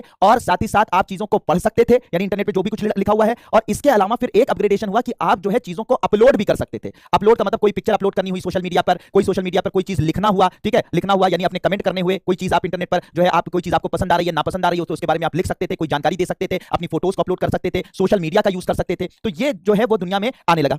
ठीक है, तो आप क्या कर सकते थे बच्चों? ये सोशल मीडिया का उपयोग कर सकते थे। ठीक है, सोशल मीडिया का उपयोग कर सकते थे, तो ये सब शुरू हुआ। तो इस तरीके की इंटरनेट की दुनिया कहलाई मेरे प्यारे बच्चों वेब 2.0। क्या कहलाई? वेब 2.0। तो समझिएगा, तो इंटरनेट की दुनिया पहली जो चरण था वो वेब 1.0 कहलाया, जिसमें चीजें सिर्फ आप डाउनलोड कर सकते थे, सिर्फ पढ़ सकते थे, अपनी तरफ से ना कुछ अपलोड कर सकते थे, ना लिख सकते थे, ना कोई सोशल मीडिया था। ये बहुत पुराने वक्त की बात है, आप उस वक्त शायद नहीं थे। ठीक है, लेकिन उसके बाद अपग्रेडेशन हुआ, आपकी इंटरनेट की दुनिया बदली, आप डाउनलोड भी कर सकते हैं, पढ़ भी सकते हैं, अपलोड भी कर सकते हैं, लिख भी सकते हैं, सोशल मीडिया भी है, तो इसे वेब 2.0 कहा गया। लेकिन इस वेब 2.0 में हम इस वक्त जिंदा हैं, हम लोग जो इस वक्त जिंदा है मेरे प्यारे बच्चों, वेब 2.0 में है, हम इस वक्त वेब 2.0 को यूज कर रहे हैं। लेकिन अगर आप गौर करें, आप ध्यान दें, तो इस वक्त इस पूरी दुनिया में आप इंटरनेट पर पढ़ सकते हैं, लिख सकते हैं, अपलोड कर सकते हैं, सोशल मीडिया यूज कर सकते हैं, लेकिन समस्या इस बात की है कि आपकी प्रिवेसी, आपकी जो निजता है वो सुरक्षित नहीं है। मतलब आपके सोशल मीडिया पे जो आपने फोटो अपलोड करी है उसे कोई भी डाउनलोड करके उसका जो है वो न्यूड फोटो से बना सकता है, आपके जो अकाउंट्स हैं उनको हैक किया जा सकता है। आप जो है इंटरनेट पर कोई भी चीज सर्च कर लीजिए, आप सर्च कर लीजिए कि आज शाम को शादी में मुझे एक बढ़िया सी ड्रेस पहननी है, ठीक है, एक अच्छी सी स्कर्ट पहननी है शाम को एक पार्टी के अंदर, तो आप पता लगा इंटरनेट पर सर्च मार दीजिए, सिर्फ इतना एक बार लिख दीजिए कि आज एक बढ़िया सी स्कर्ट मुझे पहननी है, या एक स्कर्ट के बारे में स्कर्ट लिखकर छोड़ दीजिए आप इंटरनेट पे, तो पता ये चलेगा कि जैसे दोबारा आप इंटरनेट यूज करेंगे, जैसे आप फेसबुक यूज करेंगे, स्कर्ट का प्रचार आने लगेगा। मीशो वाला कहेगा कि भैया हमसे स्कर्ट खरीद लीजिए, हम आपको 500 रुपए में देंगे। थोड़ी देर बाद आप उसको अवॉइड करेंगे तो स्नैपडील वाला आ जाएगा, वो कहेगा कि हम स्कर्ट आपको 300 रुपए में देंगे। फिर थोड़ी देर बाद अमेजॉन वाला आ जाएगा, वो कहेगा स्कर्ट हम 100 रुपए में देंगे, एक के साथ एक फ्री भी दे देंगे। इसके बाद कोई और वेबसाइट आ जाएगी, वो कहेगी ऐसा है कि फ्री में ले जाओ और प्लस जो है वो आपको पैसे भी देंगे पहनने के लिए। कुल मिलाकर मामला क्या होता है कि आप अगर कोई भी चीज इंटरनेट पर सर्च करते हैं, आपने ध्यान दिया होगा, तो मतलब अगर आपने सुबह सुबह अगर स्कर्ट के बारे में किसी लड़की ने स्कर्ट लिख दिया इंटरनेट पर, तो शाम तक इंटरनेट उसको स्कर्ट पहनाकर ही मानेगा, छोड़ेगा नहीं। समझ में आ रही? ये हालात है। तो इसका मतलब जो चीजें हम लोग सर्च कर रहे हैं, ठीक है, सर्च कर रहे हैं, वो कोई ना कोई इंटरनेट पर हमारी उस सर्च को देख रहा है, उस सर्च को वॉच कर रहा है, उस सर्च पर नजर बनाए हुए है, ठीक है, नजर बनाए हुए। इसका मतलब कि हमारी निजता का कोई यहां पर कोई मूल्य नहीं है, हमारा निजता बरकरार नहीं रखी है। मतलब हम क्या खोजते हैं, क्या हम पढ़ना चाहते हैं, क्या चीज हम देखना चाहते हैं, हर चीज इंटरनेट पर एक्सपोज हो चुकी है। कोई भी आकर हमारे सोशल मीडिया पर कमेंट कर ले रहा है, कोई भी हमारी फोटो को डाउनलोड कर ले रहा है, कोई भी हमारी फोटोज को बना दे रहा है। तो ये जो चीजें हैं, यानी निजता जैसी कोई चीज यहां पर मौजूद नहीं है, ठीक है। इसी को ध्यान में रखते हुए मेरे प्यारे दोस्तों, आप इंटरनेट यूज करें, आप जो है सोशल मीडिया यूज करें, आप चीजों को अपलोड करें, आप चीजों को डाउनलोड करें, लेकिन आपकी निजता का ख्याल रखा जाए। आप क्या पढ़ना चाहते हैं सिर्फ आप जाने, आप क्या डाउनलोड कर रहे हैं सिर्फ आप जाने, आप क्या खोजना चाहते हैं आप जाने, आप क्या कहते हैं सर्च कर रहे हैं वो आप जाने, कोई और ना जाने। इसके लिए आपकी निजता का ख्याल रखते हुए मेरे प्यारे बच्चों एक नए इंटरनेट की कल्पना की जा रही है, एक नए इंटरनेट की बात की जा रही है मेरे प्यारे बच्चों, जिसे हम लोग नाम दे रहे हैं वेब 3.0। क्या कहा जा रहा है? वेब 3.0। वेब 3.0 क्या होगा? सारी चीजें होंगी, यानी कि इसमें डाउनलोड भी हो सकेगा, इसमें पढ़ भी सकेंगे, आप अपलोड भी कर सकेंगे, आप लिख भी सकेंगे, आप सोशल मीडिया का भी यूज कर सकेंगे। लेकिन मेरे प्यारे बच्चों इसमें क्या होगा? सबसे इंपॉर्टेंट है कि सब कुछ आप यूज करेंगे, लेकिन इसमें आपकी निजता को बरकरार रखा जाएगा। निजता को क्या किया जाएगा कि बरकरार रखने की कोशिश की जाएगी, ठीक है। आपकी प्राइवेसी मेंटेन की जाएगी, यानी आप कोई वेबसाइट अगर यूज कर रहे हैं तो उस वेबसाइट में के सर्च इंजन पर जो चीजें आपने सर्च करी वो सिर्फ आपको पता होंगे, किसी दूसरे वेबसाइट पर डेटा शेयर नहीं किया जाएगा। इसे बोला जाएगा वेब 3.0 कहा जाएगा। मेरी बात समझ में आ रही बात? तो वेब 3.0 कहा जाएगा, यानी वेब 3.0 पे सारा काम आप करेंगे, लेकिन आपकी निजता को बरकरार रखने की कोशिश की जाएगी। इंटरनेट पर क्या आप सर्च करते हैं, कैसे सर्च करते हैं, क्या खोज रहे हैं, क्या पहनना चाहते हैं, क्या पढ़ना चाहते हैं, वो सिर्फ आप जानेंगे, आपके सिवा कोई नहीं जानेगा। तो इसको बरकरार रखने की कोशिश की जाएगी, तो इसे वेब 3.0 कहा जाएगा। अब मेरे प्यारे बच्चों, आप इसका एक बहुत वृहद, तो इसे वेब 3.0 कहा जाएगा। अब क्या है, एक इसका भी बेहद वृहद रूप एक बहुत जल्दी यूज किया जाने वाला है, जो थोड़ा सा और एडवांस होगा, ठीक है। वो थोड़ा सा और एडवांस होगा। मतलब यह है कि वेब 2.0 और वेब 3.0 के दोनों के फीचर को मिलाकर, यानी कि मेरे प्यारे बच्चों वेब 2.0, ठीक है, यानी कि आपका ये सारा का सारा फीचर और साथ ही साथ आपकी निजता को बनाकर, निजता को बनाने के जितने भी फीचर है, यानी आपकी निजता को बरकरार रखा जाए, तो वेब 2.0, ध्यान दीजिएगा, नजरें हटी, दुर्घटना घटी, नहीं समझ में आएगा, ध्यान दीजिएगा। तो वेब 2.0 के सारे फीचर, यानी डाउनलोड, पढ़ लिखना, अपलोड लिखना, सोशल मीडिया, ये सब रहेगा, प्लस आपकी निजता को भी बरकरार रखा जाएगा। आप कुछ भी करिए, ठीक है, आपकी जो प्राइवेसी है मेंटेन रहेगी। तो दोनों के फीचर को मिलाकर एक नए इंटरनेट की कल्पना की जा रही है, जिसका नाम होगा वेब 5.0, ठीक है, वेब 5.0। तो वेब 5.0 का मतलब ये नहीं है कि वेब 1.0 फिर 2 फिर 3 फिर 4 नहीं है, यहां पर 4 यहां पे स्किप करके 4 नहीं है, 4 का सीधे 5 आया है। तो 5 का मतलब ये नहीं होता है कि ये लाइन बाय लाइन चल रहा है, बल्कि 5 का मतलब ये है कि वेब 2.0 के सारे फीचर और वेब 3.0 की निजता वाले फीचर को मिलाकर एक नए इंटरनेट की कल्पना की जा रही है, जिसे वेब 5.0 के नाम से जाना जाएगा। 2 + 3 कितना होता है? 5 होता है। तो वेब 5.0 के फीचर की कल्पना की जा रही है। तो एक ऐसी इंटरनेट की दुनिया मेरे प्यारे बच्चों, जिसमें आप सोशल मीडिया भी यूज करेंगे, आप इंटरनेट का हर तरीके से यूज करेंगे, लेकिन आपकी प्राइवेसी का एक विशेष ख्याल रखा जाएगा, जिसमें आपके बिना परमिशन के कोई ना चीजें कोई पढ़ सकता है, ना कोई लिख सकता है, ना कोई देख सकता है। उसे हम लोग क्या बोलेंगे? वेब 5.0 के नाम से जानते हैं। जैसे मान लीजिए इंटरनेट पे मैंने डाल दिया कि how to prepare for UPSC 2026, तो अगर इस पर कोई आर्टिकल मैंने लिखा और मैं चाहता हूं मेरे बच्चे ही पढ़ें, तो डेफिनेटली मेरे बच्चों को, जिनको मैं परमिट करूंगा, वही इसकी परमिशन, इसको पढ़ सकते हैं, कोई और नहीं पढ़ सकता, कोई हमारे वेबसाइट को हैक नहीं कर सकता कोई। तो इस तरीके की कल्पना की जा रही है, उसे वेब 5.0 के नाम से जाना जाएगा। तो होप मेरे प्यारे बच्चों कि वेब 1. ये सब चीजें बुक में पढ़ोगे तो हवा नहीं लगेंगी। मुझे लगता है एक एक बच्चा जो कि सो रहा होगा उसको भी समझ में आ गया होगा कि इसका मतलब क्या है। फिर से एक बार रिवाइज कर दे रहा हूं कि इंटरनेट की दुनिया एक पहली की दुनिया थी, जिसका नाम था वेब 1.0, जिसमें सिर्फ चीजों को आप डाउनलोड कर सकते थे, पढ़ सकते थे, अपनी तरफ से कुछ ना लिख सकते थे, ना अपलोड कर सकते थे। दूसरी वेबसाइट इंटरनेट की दुनिया आई, जिसे वेब 2.0 कहा गया, जिसमें आप डाउनलोड भी कर सकते हैं, पढ़ भी सकते हैं, अपलोड भी कर सकते हैं, लिख भी सकते हैं, सोशल मीडिया भी है, जिसे हम लोग इस वक्त यूज कर रहे हैं। लेकिन इसमें निजता नहीं है, आपकी प्राइवेसी नहीं मेंटेन की जाती है। वेब 3.0 में क्या किया जाएगा? इन सारी चीजों को के निजता को बनाने की कोशिश की जाएगी, वेब 3.0 कहा जाएगा। और वेब 2.0 के सारे फीचर, 3.0 के सारे फीचर जब मिला लिए जाएंगे, तो एक ऐसे इंटरनेट की दुनिया की कल्पना की गई है, जिसमें आप सब कुछ यूज करेंगे, लेकिन आपकी निजता भी बनी रहेगी, उसे वेब 5.0 के नाम से जाना जाएगा। तो ये अभी एक कॉन्सेप्ट है, अभी एक कल्पना है, अभी इसको अप्लाई करने में अभी बहुत सारा वक्त लगेगा, लेकिन ये अब धीरे धीरे अप्लाई की जा रही है। तो मेरे प्यारे बच्चों, बिल्कुल बात क्लियर समझ में आ गई? वेब 1.0, 2.0, 3.0, 5.0 समझ में आ गया? बिल्कुल बात क्लियर मेरे प्यारे बच्चों? जल्दी बताइए, मजा आ गया ये कॉन्सेप्ट समझकर?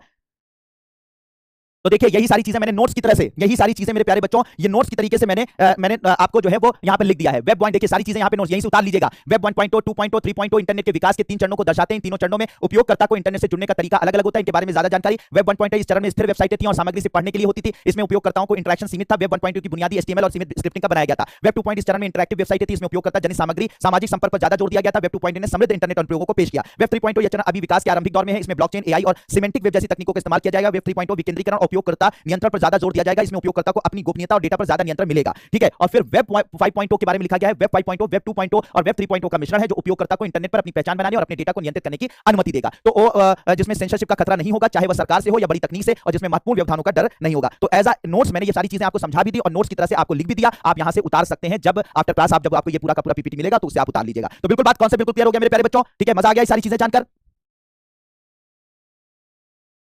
एक ये जो इंटरनेट आप लोग यूज करते हैं, ठीक है, अब जो इंटरनेट आप लोग यूज करते हैं मेरे प्यारे बच्चों, ठीक है, अब इस इंटरनेट पर अब जानकर आपको आश्चर्य होगा, आपका दिमाग खराब हो जाएगा, ठीक है, आपकी पैरों तले जमीन खिसकने वाली है जो बात मैं आपको बताने वाला हूं, कि ये जो इंटरनेट आप यूज करते हैं, जहां पर अगर आप एक भी चीज को सर्च करते हैं तो हजारों वेबसाइटें सामने नजर आ जाती हैं। आप यूपीएससी से डाल दीजिए अपने इंटरनेट पर जाकर, तो पता लगा यूपीएससी से संबंधित कम से कम 1 लाख वेबसाइट जो है अवेलेबल हो जाएंगी।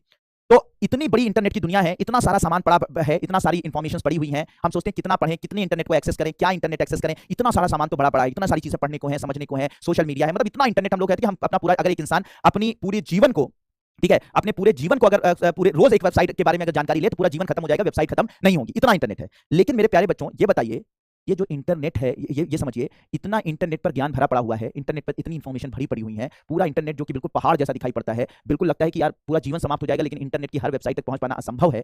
जानकर आपको आश्चर्य होगा, आपके पैरों तले जमीन खिसक जाएगी कि जो इंटरनेट आप एक्सेस कर सकते हैं, जिसको आप इतना बड़ा मानते हैं, जिसको इतना ज्यादा मानते हैं मेरे प्यारे बच्चों, ये पूरी की पूरी, पूरे के पूरे इंटरनेट का मात्र और मात्र मेरे प्यारे बच्चों, ये पूरे इंटरनेट का मात्र 4% है। जरा सोचिए मेरे प्यारे बच्चों, 4% है।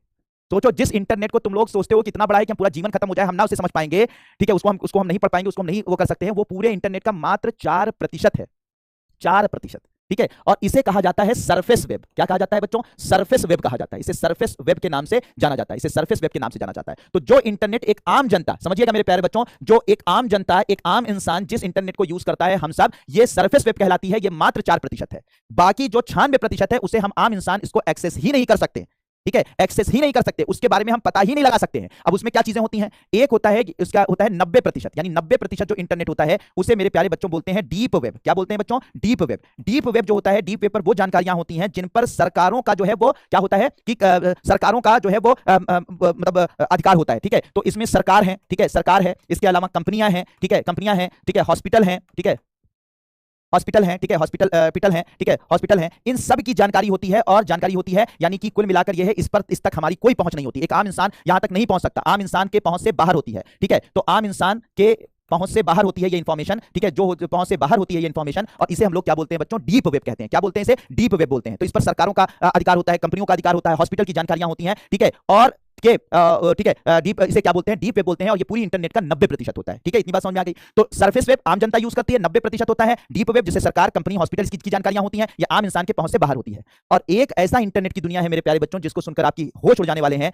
ये पूरे इंटरनेट का 6% होता है और इसे बोलते हैं डार्क वेब। और ये जो डार्क वेब होता है ना मेरे प्यारे बच्चों, इस पर आम इंसान तो छोड़ दो, आम इंसान तो छोड़ दो, इस पर जो है सरकारों का भी अधिकार नहीं होता। ये काली दुनिया है इंटरनेट की। ठीक है, ये काली दुनिया है इंटरनेट की। मतलब आप सही बात करो, ठीक है, सही बात समझो कि ये पूरी की पूरी दुनिया जो है इसके ऊपर, यानी ये इंटरनेट की दुनिया जिसे हम लोग मेरे प्यारे बच्चों डार्क वेब कहते हैं, ये डार्क वेब जानते हो क्या है? इस पर ना कोई सरकार इसके बारे में अधिकार रखती है, ना इस पर कोई कंपनी का अधिकार होता है, बल्कि ये इंटरनेट की वो काली दुनिया है मेरे प्यारे बच्चों जहां पर सारे काले कारनामे होते हैं, ज्यादातर काले कारनामे होते हैं। यही वो जगह है जहां पर चाइल्ड पॉर्न, यानी कि छोटे बच्चों की पॉर्न वीडियोस, यानी कि उनके जो ब्लू वीडियोस होते हैं, ठीक है, वो बिकते हैं यहीं पर जो है। और लड़कियों को जो है वो लड़कियों को किडनैप करके उनके जो है वीडियोस बनाकर, उनके नंगे वीडियोस बनाकर इस पे डाला जाता है। इसमें यहाँ पर ऐसे ऐसे वीडियोस मौजूद हैं, ऐसे इस दुनिया में जितने काले कारनामे होते हैं, जहां पर इंसानों का मांस खाने के वीडियोस मौजूद हैं, जहां पर एक्जैक्टली जो है वो मतलब गलत कामों का हेर फेर, आतंकवादियों की जो पैसे की लेन देन का हिसाब रखा जाता है। मतलब दुनिया में जितने काले कारनामे होते हैं, खतरनाक से खतरनाक कारनामे होते हैं मेरे प्यारे बच्चों, जिनकी हम कल्पना नहीं कर सकते, इंसानियत से, मानवता से कल्पना भी नहीं हो सकती कि इंसान ऐसे गलत काम भी कर सकता है, उन सब का लेखा जोखा इसी डार्क वेब में होता है, जो कि पूरी इंटरनेट की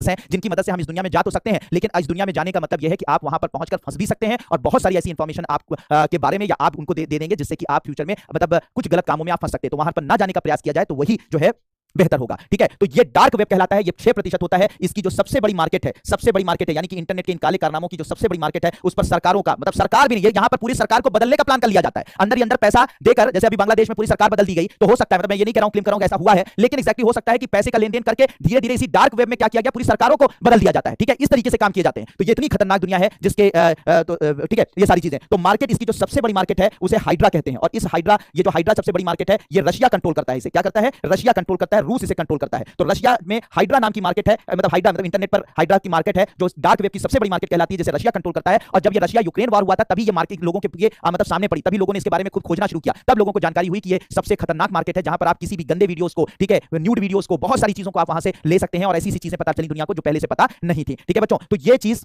हाँ, यहाँ पर जो भी पेमेंट होती है क्रिप्टो करेंसी में होती है, ये बात बिल्कुल सही आपने कही। ठीक है, सारी चीजें। तो मेरे प्यारे बच्चों, तो ये आप इंटरनेट की दुनिया में सरफेस वेब क्या होती है, ये मात्र 4% होती है, जो हम सबके लिए है। 90% आम इंसान के पहुंच से बाहर होती है, डीप वेब पे कहलाती है, सरकार, कंपनी, हॉस्पिटल इस पर पहुंच रखते हैं। लेकिन एक ऐसी दुनिया जिसपे सारे काले कारनामे होते हैं, जिसे डार्क वेब कहा जाता है, 6% होती है। और इसके अंदर जो है क्या होता है, इसकी जो सबसे बड़ी मार्केट है वो हाइड्रा है, जो रशिया से कंट्रोल होती है, जहां पर किसी भी तरीके के डार्क चीजों को, ठीक है, काली चीजों को, यानी कि जो निगेटिव चीजें होती हैं, उसको यहां से जो है वो एक्सेस किया जाता है। तो होप कि मेरे प्यारे बच्चों की सरफेस वेब, डीप वेब और डार्क वेब क्या होता है, यहाँ पर क्या होता है, ठीक है, ये सारी की सारी चीजें आपको समझ में आ गई होंगी। तो बिल्कुल बात क्लियर है बच्चों, जल्दी बताइए। बिल्कुल, इसके बारे में कोई नहीं डिस्ट्रॉय कर सकता भैया, बहुत ही डीप है। मैंने कहा ना, सरकारों तक की ताकत नहीं है कि वहां तक पहुंच जाए। ठीक है, आप जरा सोचिए, ये किसी ने बनाया नहीं, ये सब काले लोगों ने ही बनाया है, तो किसी ने नहीं बनाया है। अब इस बिल्कुल बात क्लियर, ठीक है। चलिए, तो ये बात आपको समझ में आ गई कि एग्जैक्टली सरफेस वेब क्या होती है, डीप वेब क्या होता है, डार्क वेब क्या होती है। ठीक है, बहुत बढ़िया। चलिए, अब आगे आप लोगों को ले चलता हूं बच्चों एक और अच्छी चीज की तरफ, और आप लोगों को समझाता हूं blockchain technology. Blockchain technology, heading डाल लीजिए, ब्लॉकचेन टेक्नोलॉजी, हेडिंग डाल लीजिए, ब्लॉकचेन टेक्नोलॉजी।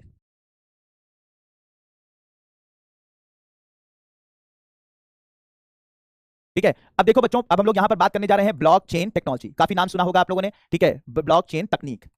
अब देखो मेरे प्यारे बच्चों, ये जो ब्लॉकचेन तकनीक होती है कैसे काम करती है, ठीक है, समझिएगा। किसी भी, सबसे पहले ठीक है, सबसे पहले ब्लॉकचेन टेक्नोलॉजी को अगर हम लोग समझने का प्रयास करें तो ब्लॉकचेन टेक्नोलॉजी किसी भी डेटा को, किसी भी आंकड़े को सुरक्षित करने का एक सबसे बेहतरीन तरीका होता है।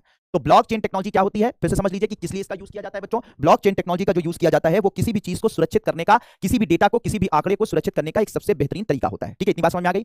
अब कैसे सुरक्षित किया जाता है मेरे बच्चों, ठीक है, ब्लॉकचेन तकनीक की अगर बात की जाए तो जैसे मान लीजिए कोई इंटरनेट पर कोई भी फाइल है, ठीक है, कोई भी फाइल है, ध्यान से देखिएगा, बहुत अच्छे से समझिएगा, ठीक है, कोई भी फाइल है, उस फाइल को हमने, कोई भी फाइल है, मान लीजिए कि कोई इंपॉर्टेंट फाइल है, मान लीजिए कोई ये कोई सूचना है, कोई भी डेटा है, तो इस इंटरनेट की फाइल को हम लोग जब सुरक्षित करते हैं तो क्या करते हैं, इस पर एक कोड लगा देते हैं। मतलब आपके पास भी कई ऐसी फाइल होती होगी जिस पर एक कहते हैं पासवर्ड डालिए तभी खुलेगी, होता है ना, ऐसा ही होता है। तो इसी तरीके से, अरे चुप रहो जरा बानो, ठीक है, बीच बीच में तुम्हारे पता नहीं क्या तुम्हारे वो है कि कब तक क्लास चलेगी, बंद कर दें क्लास, जाओ मार्केट कराओ, ठीक है, लहंगा चुनरी और क्या कहते हैं सब खरीद के चली आओ, फिर मैसेज किए चली जा रही है, सर कब तक क्लास चलेगी, क्लास तो रिकॉर्डेड आके देख लेना, इंपॉर्टेंट काम है थोड़ा सा।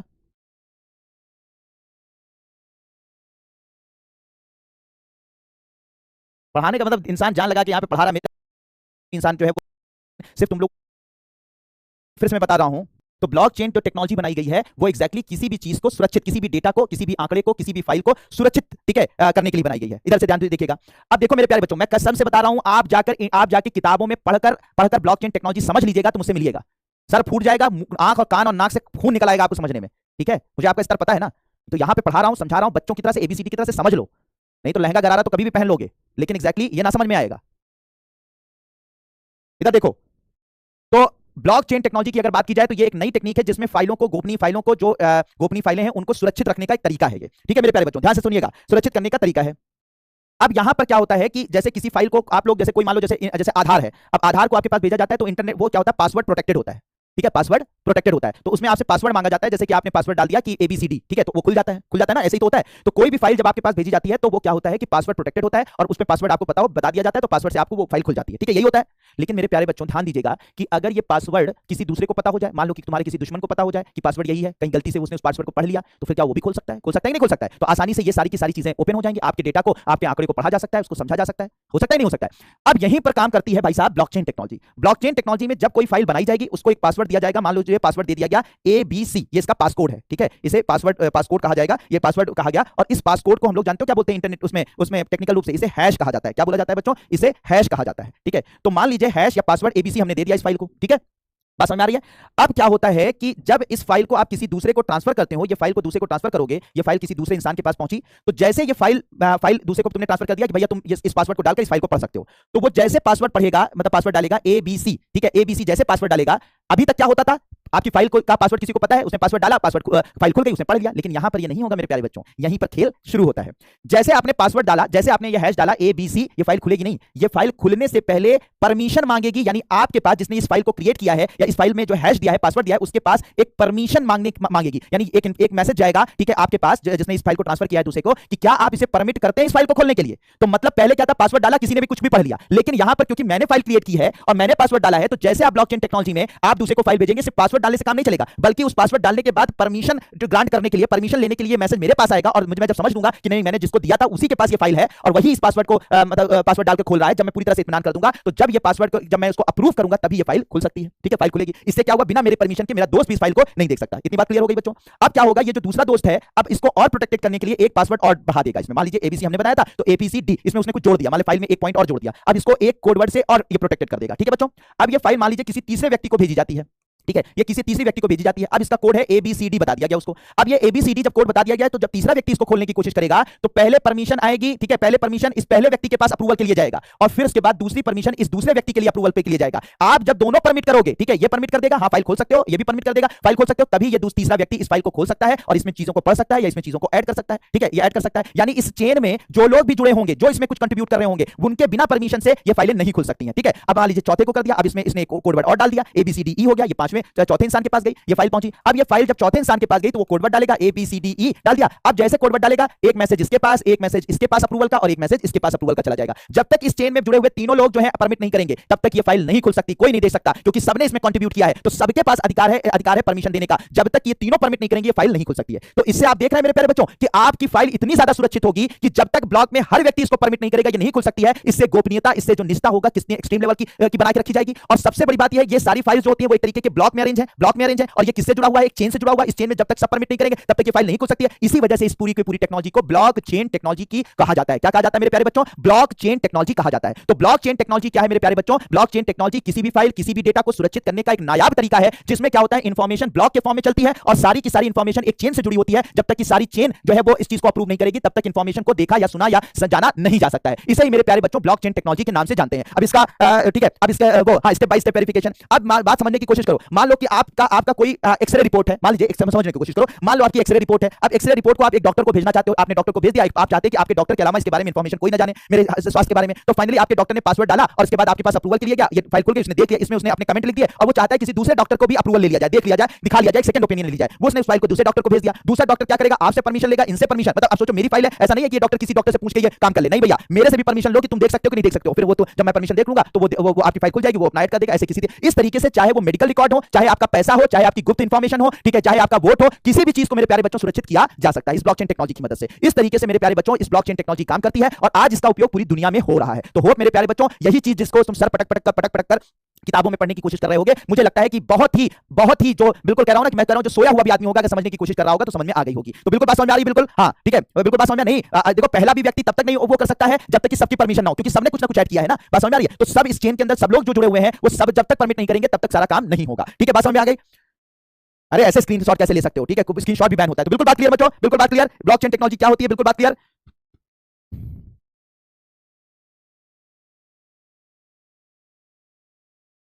बहुत बढ़िया, बिल्कुल क्लियर, बहुत अच्छी तरीके से। तो यहां पर बच्चों ये जो ब्लॉकचेन टेक्नोलॉजी है इसका उपयोग हर जगह पे किया जा रहा है। चाहे इसी से आप किसी की आईडी को प्रोटेक्ट करना चाहो, इसकी मदद से कर सकते हो। इंटरनेट ऑफ थिंग्स मैंने भी आपको समझाया था, इसकी चीजों को सिक्योर करना चाहते हो, कोई ऑनलाइन म्यूजिक सिक्योर करना चाहते हो, कोई रियल एस्टेट का डेटा, कोई इंटरनेट पर जो ये बिटकॉइन जो आजकल डिजिटल करेंसी चली हुई है उनको सिक्योर करना चाहते हो, बैंकिंग की इंफॉर्मेशन, लॉ इंफॉर्मेशन, हेल्थ का सिस्टम, कोई भी चीज अगर आप सिक्योर करना चाहते हो, ठीक है, वो करना चाहते हो तो आप आसानी से सिक्योर कर सकते हो। Thank you Muskan Verma, thank you so much. ठीक है, तो आज बात समझ में आ रही है, बिल्कुल बात क्लियर। तो हर जगह इसका उपयोग किया जाता है। तो यहां पर बच्चों जो चीज मैंने पढ़ाई वो चीज यहां पे नोट्स की तरह से लिखी हुई है, चाहो तो अभी नोट कर लो, चाहो तो बाद में नोट कर लेना। ब्लॉकचेन तकनीक डेटा को सुरक्षित तरीके से संग्रहित करने का एक तरीका है या एक वितरित खाता है जिसमें लेन-देन की जानकारी को ब्लॉक के रूप में संग्रहित किया जाता है। ब्लॉक एक श्रृंखला में जुड़े होते हैं जिसे चेन कहा जाता है। ब्लॉकचेन तकनीक से जुड़ी कुछ खास बातें। ब्लॉकचेन में संग्रहित डेटा को हटाया या बदला नहीं जा सकता। ब्लॉकचेन में लेन-देन को प्रमाणित करने के लिए हर लेन-देन पर मालिक का डिजिटल हस्ताक्षर होता है। ब्लॉकचेन में कोई भी व्यक्तिगत इकाई या समूह मालिक नहीं होता। ब्लॉकचेन में नया डेटा जोड़ने के लिए नेटवर्क के सभी नोड्स की सहमति लेनी होती है। ब्लॉकचेन में अनधिकृत लेन-देन को रोकने के लिए सिस्टम में विशेष तंत्र होते हैं। ब्लॉकचेन का इस्तेमाल बैंकिंग, स्टॉक मार्केट, वित्तीय संस्थाएं, वित्तीय संपत्ति, जमीन रजिस्ट्री जैसे कई क्षेत्रों में किया जा सकता है। ठीक है बच्चों, तो ये इंफॉर्मेशन लिखी हुई है, 2 मिनट का मैं मौका देता हूं, आप नोट कर सकते हैं, बाकी जो है बाद में भी नोट कर सकते हैं। बिल्कुल बात क्लियर बच्चों?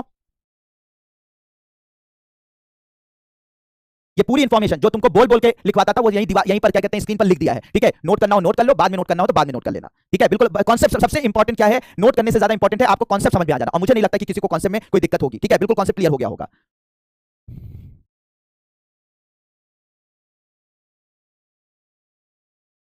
Thank you Saima.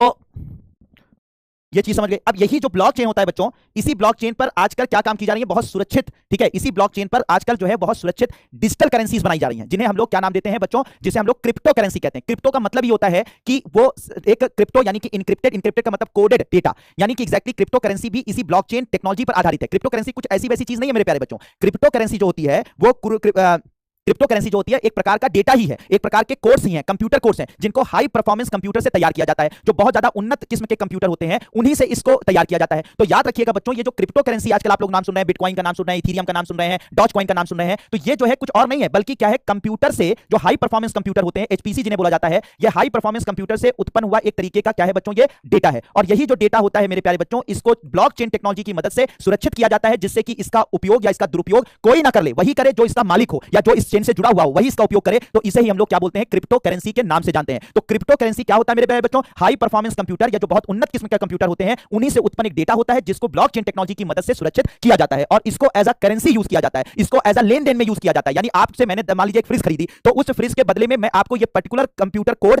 जो कि बहुत ही ज्यादा कीमती है, जिसको बहुत हाई परफॉर्मेंस कंप्यूटर से क्रिएट किया गया है, उसको मैं आपको भेज दूंगा और उसकी एक पर्टिकुलर कीमत होगी और उस पर्टिकुलर कीमत की चीज आप मुझे वापस कर देंगे, यानी कि कोई चीज मैं आपसे खरीद लूंगा। तो यहां पर हम लोग क्या करते हैं, हम लोग लोग जैसे कोई चीज खरीदते हैं, मार्केट में जाते हैं, पेन खरीदी, तो पेन को खरीदने के लिए 10 रुपए का नोट देते हैं, तो 10 रुपए का नोट ना देकर बल्कि यही कंप्यूटर कोड जो कि ब्लॉकचेन टेक्नोलॉजी में सुरक्षित होते हैं, इसी को ट्रांसफर कर दिया जाता है और इसकी अपनी एक वैल्यू होती है, इसकी अपनी एक कीमत होती है। तो आप 10 रुपए के बराबर का एक कंप्यूटर, एक 10 रुपए वैल्यू की एक क्रिप्टो करेंसी आप मुझे ट्रांसफर कर दोगे, मैं आपको इसके बदले में ये पेन दे दूंगा। तो जब यही हाई परफॉर्मेंस कंप्यूटर से जनित जो डेटा होता है या कंप्यूटर कोड्स होते हैं, उनको ब्लॉकचेन टेक्नोलॉजी में सुरक्षित किया जाता है, इसको कोई भी मतलब इसको जो है कोई इसका नकल नहीं कर सकता है। और यही डेटा जब हम किसी लेन देन में यूज करते हैं, ठीक है, किसी चीज को, कोई चीज खरीदने में, किसी चीज को बेचने में करते हैं, तो इसी डेटा को हम लोग किस नाम से जानते हैं मेरे प्यारे बच्चों? क्रिप्टो करेंसी के नाम से जानते हैं। अब ये क्रिप्टो करेंसी ऐसे हवा में नहीं हो सकती, बल्कि ये डेटा क्योंकि ब्लॉकचेन टेक्नोलॉजी में सुरक्षित है, तो कोई इसको वायलेट नहीं कर सकता, इसको कोई इसकी नकल नहीं कर सकता है। तो ये इसलिए मेरे प्यारे बच्चों काफी सिक्योर होती है। और क्योंकि गवर्नमेंट्स का इस पर कोई मतलब एक जो होता है ना कि एक कह सकते हैं उनका रोल, गवर्नमेंट्स वगैरह इस पर जो है कोई मतलब एक तरीके से इनको नियमित नहीं कर सकती है, इसलिए इनका इस लेन देन कहीं पर भी अगर कोई इलीगल चीजें खरीदनी होती हैं, कोई ऐसी चीज खरीदनी होती है जो कि मतलब कंप्यूटर जो आप गवर्नमेंट को नहीं बताना चाहते हो, या कोई इलीगल चीजें खरीदनी होती है, या आप टैक्स से बचना चाहते हैं, तो आप क्या करते हैं? टैक्स से बचने के लिए, इलीगल चीजों को खरीदने के लिए आप क्या करते हैं कि नोट का यूज नहीं करते, आप रुपए का यूज नहीं करते, आप डॉलर का यूज नहीं करते, बल्कि क्रिप्टो करेंसी का यूज करते हैं। और क्रिप्टो करेंसी फिर से मैं बता दे रहा हूं क्या है। क्रिप्टो करेंसी कुछ नहीं, हाई परफॉर्मेंस कंप्यूटर से क्रिएट किया हुआ डेटा है जो कि ब्लॉकचेन टेक्नोलॉजी में सुरक्षित रहता है, और लोग जो है वो चीजों को खरीदने, बेचने, टैक्स से बचने के लिए इस डेटा का उपयोग करते हैं, और इसे ही किस नाम से जाना जाता है बच्चों? क्रिप्टो करेंसी के नाम से जाना जाता है। ठीक है मेरे बच्चों, तो जहां पर आप रुपया या डॉलर में किसी चीज को खरीद रहे हो, वहीं पर आप इसी कंप्यूटर कोड को ट्रांसफर करके इस चीज को खरीद सकते हो, किसी भी चीज को खरीद सकते हो। और लोग इसको ये उन्हीं के बीच में खरीद सकते हो जो इसको मान्यता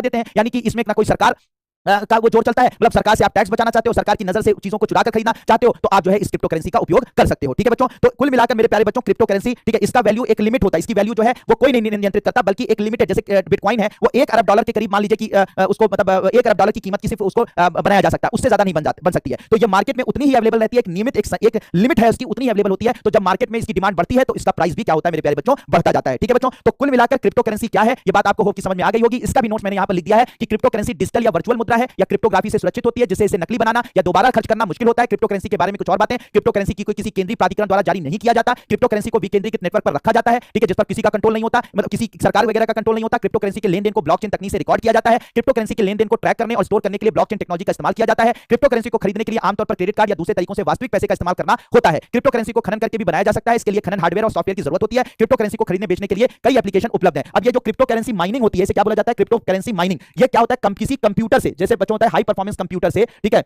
किसी हाई परफॉर्मेंस, मेरे प्यारे बच्चों, जो कंप्यूटर होता है, जो एचपीसी मैंने अभी आप लोगों को बताया था, अगर हाई परफॉर्मेंस कंप्यूटर से आप वो कंप्यूटर कोड मैंने आपको बताया था ना, उस कंप्यूटर कोड को अगर आप बनाते हैं, तो किसी हाई परफॉर्मेंस कंप्यूटर से किसी क्रिप्टो करेंसी के कंप्यूटर कोड को आप बनाते हैं, तो इसे ही क्रिप्टो माइनिंग कहा जाता है। इसे ही क्या बोला जाता है? क्रिप्टो करेंसी खनन कहा जाता है। तो क्रिप्टो करेंसी माइनिंग क्या होती है? आप किसी भी हाई परफॉर्मेंस कंप्यूटर से अगर कोई ऐसा कंप्यूटर कोड बनाते हैं जो कि लेन देन में जिसका उपयोग किया जाए, जिसका व्यापार में उपयोग किया जा सके, तो उसे ही क्रिप्टो करेंसी माइनिंग कहा जाता है, क्रिप्टो करेंसी खनन कहा जाता है। तो वही बात यहां पर बच्चों की गई है कि क्रिप्टो करेंसी को खनन करके, खनन का मतलब कहीं खोद के नहीं, बल्कि किसी कंप्यूटर के द्वारा ऐसे कोड्स को बनाकर, ठीक है, बनाया जा सकता है। इसके लिए खनन हार्डवेयर या सॉफ्टवेयर की जरूरत होती है। तो बहुत सारे लोग क्रिप्टो करेंसी को बनाते हैं और इसे ही क्रिप्टो करेंसी माइनिंग के नाम से जाना जाता है। तो ठीक है, तो मेरे प्यारे बच्चों, बिल्कुल कोई नहीं जानता, विकास भाई, कोई ये बात नहीं जानता कि बिटकॉइन को किसने बनाया है। एक जो है वो नागामोटो या कुछ ऐसा नाम का इंसान है जो कि दुनिया में है या नहीं है, कोई नहीं जानता है। ठीक है, एक रहस्यमयी इंसान है, उसी ने बिटकॉइन को बनाया था, माना जाता है, जबकि उसका कोई ये नहीं है कि वो है भी कि नहीं है, इसके बारे में कोई नहीं जानता है। ठीक है, हाँ, कोई भी क्रिप्टो बना सकता है। आपके पास अगर बड़े-बड़े हाई परफॉर्मेंस कंप्यूटर्स हैं जिसमें बहुत बिजली खर्च होती है, बहुत एनर्जी खर्च होती है, उसकी मदद से आप इसको खोद सकते हैं, आप इसकी माइनिंग कर सकते हैं, बिल्कुल बना सकते हैं। ठीक है, तो मेरे प्यारे बच्चों, बात समझ में आ गई क्रिप्टो करेंसी क्या होती है? क्रिप्टो करेंसी फिर से मैं बता रहा हूं बच्चों, कुछ नहीं बल्कि क्रिप्टो करेंसी एक कंप्यूटर कोड होते हैं जिन्हें हाई परफॉर्मेंस कंप्यूटर से बनाया जाता है, उसे ही क्रिप्टो करेंसी माइनिंग कहते हैं। जब ये कोड को हम लोग क्या कहते हैं? पैसे की जगह पर, रुपए की जगह पर, डॉलर की जगह पर, करेंसी की जगह पर उपयोग करते हैं किसी लेन-देन के लिए, तो इसे crypto currency mining, sorry crypto, इसे ही इन्हीं कंप्यूटर कोड्स को क्रिप्टो करेंसी कहा जाता है। और इसी क्रिप्टो करेंसी की मदद से आप किसी भी चीज को खरीद सकते हो, बेच सकते हो, सरकार से की नजर से बचना चाहते हो, कोई अवैध काम करना चाहते हो, या सरकार के टैक्सेस से बचना चाहते हो, तो ये सब इन सारी करेंसी का उपयोग किया जाता है। तो मेरे प्यारे बच्चों,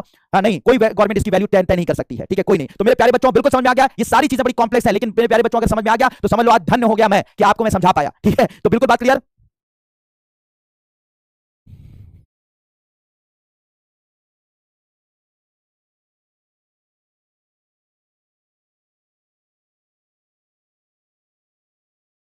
बहुत बढ़िया।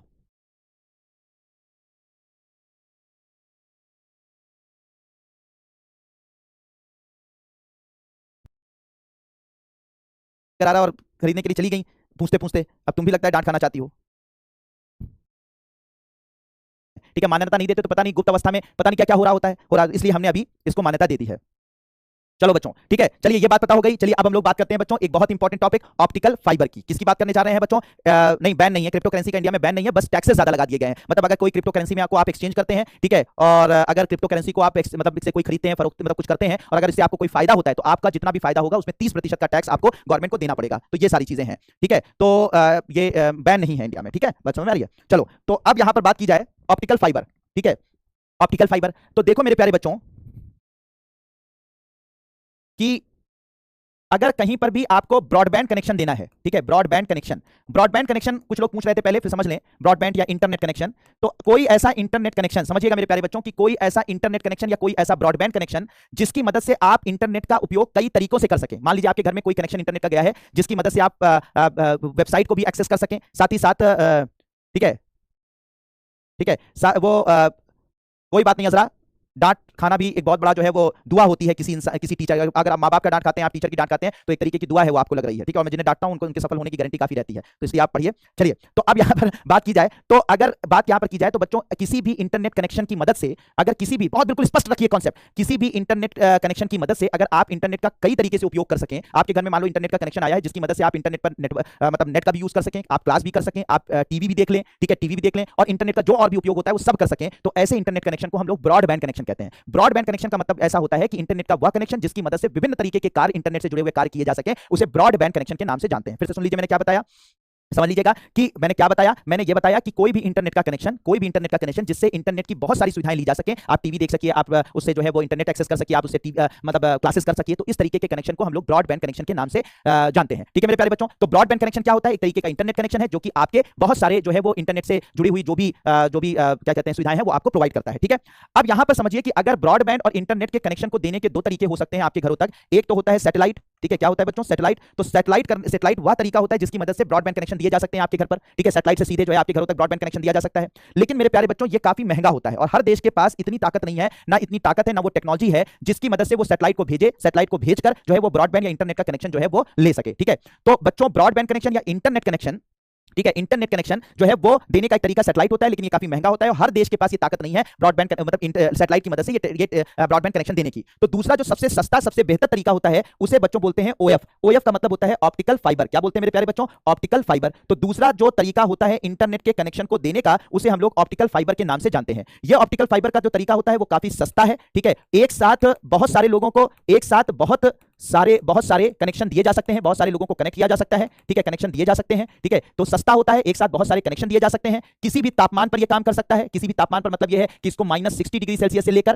ठीक है, लगभग 200 डिग्री सेल्सियस किसी भी तापमान पर इसका उपयोग किया जा सकता है इन ऑप्टिकल फाइबर्स का। और साथ ही साथ ये जो है इसमें ऊर्जा का क्षय यानी ऊर्जा का ह्रास, ऊर्जा का क्षय बहुत कम होता है। ऊर्जा क्षय क्या होता है? कम, यानी इसमें एनर्जी जो है वो बहुत कम लगती है, बहुत एनर्जी कम लगती है इस तरह से इंटरनेट प्रोवाइड करने की। तो फिर से सुन लीजिए मेरे प्यारे बच्चों, ब्रॉडबैंड कनेक्शन, इंटरनेट कनेक्शन देने के दो तरीके हैं इस दुनिया में, ठीक है, एक सैटेलाइट और दूसरा जो है ऑप्टिकल फाइबर। सैटेलाइट काफी महंगा होता है, हर देश के अंदर वो ताकत नहीं होती है कि वो सैटेलाइट की मदद से आपको ब्रॉडबैंड या इंटरनेट कनेक्शन दे सके, ठीक है। जो सस्ता सबसे बढ़िया तरीका होता है वो ऑप्टिकल फाइबर माना जाता है। ये ऑप्टिकल फाइबर जो होते हैं इसमें क्या होता है कि एक साथ बहुत सारे कनेक्शन दिए जा सकते हैं, सस्ता होता है, तापमान किसी भी तापमान पर -60 डिग्री सेल्सियस से लेकर 200 डिग्री सेल्सियस तक काम कर सकता है। यानी अगर आप लद्दाख में इसको गुजारना चाहें तो वहां पर भी काम करेगा, आप अगर इसे ज्वालामुखी के बगल से गुजारना चाहें तो वहां पर भी ये काम करेगा। ऊर्जा क्षय इसके अंदर कम होता है। तो ये ऑप्टिकल फाइबर बच्चों एक बहुत बढ़िया तरीका होता है चीजों को मतलब इंटरनेट का कनेक्शन देने का, आपके घर तक इंटरनेट प्रोवाइड करने का। अब ये जो आपका ऑप्टिकल फाइबर होता है मेरे प्यारे बच्चों, ये फाइबर जैसा होता है, मतलब छोटे छोटे तंतु होते हैं, जैसे वायर्स होते हैं ना, उस तरीके का होता है। और ये जो वायर्स होते हैं इनके अंदर जो है पहले क्या किया जाता है बच्चों की, जो भी डेटा इंटरनेट का जो भी डेटा होता है उस डेटा को पहले किस में बदला जाता है? प्रकाश में बदला जाता है। और फिर इस प्रकाश को ये जो ऑप्टिकल फाइबर होते हैं, ये जो वायर होता है, इसी वायर के अंदर ये प्रकाश ऐसे जिग-जैग करते हुए ऐसे करके ट्रैवल करता है और फिर दूसरे एंड पर पहुंच जाता है। दूसरे एंड पर आपके घर में रखा हुआ जो राउटर होता है, जो आपके घर में जो वाईफाई जो राउटर रखा हुआ है आपके घर में, आपने देखा होगा कि आज जहां पर भी वाईफाई पहुंचता है वहां पर एक तार जाता है, वो तार उसी राउटर के अंदर फिट कर दिया जाता है। वो जो तार होता है बच्चों, वही जो है क्या है? ऑप्टिकल फाइबर है, वही प्रकाशीय तंतु है। तो इसमें क्या किया जाता है? कहीं से भी डेटा को प्रकाश में बदल करके भेजा जाता है। ये प्रकाश जो है वो प्रकाश की मदद से ये जो है डेटा जो है वो जिग-जैग करते हुए कहां पहुंचता है? हमारे घरों में। हमारे घरों में जो वाईफाई बॉक्स होता है जिसे राउटर कहते हैं, उसके अंदर ये तार लगा दिया जाता है और फिर ये राउटर करता क्या है? उस प्रकाश को फिर से क्या किसमें बदल देता है? डेटा में बदल देता है और फिर इस डेटा में को बदल करके इसको रेडियो तरंगों में कन्वर्ट कर देता है और रेडियो तरंगों में कन्वर्ट करके पूरे घर में इंटरनेट प्रोवाइड करता है या किसी ऑफिस में इंटरनेट प्रोवाइड करता है। तो फिर से सुन लीजिए मेरे प्यारे बच्चों, वायर्स होते हैं ये इंटरनेट फाइबर, जो ऑप्टिकल फाइबर जो होते हैं वो वायर्स होते हैं। इन वायर्स के में क्या किया जाता है? डेटा को प्रकाश में बदलकर जिग-जैग करते हुए ये प्रकाश जो है मूव करके एक जगह से दूसरी जगह पहुंचता है। आपके घरों में लगे हुए जो वाईफाई बॉक्सेस होते हैं जिन्हें राउटर कहते हैं, उन राउटर में ये प्रकाश उस राउटर को डेटा में कन्वर्ट करता है, फिर उस डेटा को रेडियो तरंगों के माध्यम से पूरे घर में फैला दिया जाता है, फिर उसे आप इंटरनेट पर अपने फोन में उसका एक्सेस कर पाते हो, ठीक है।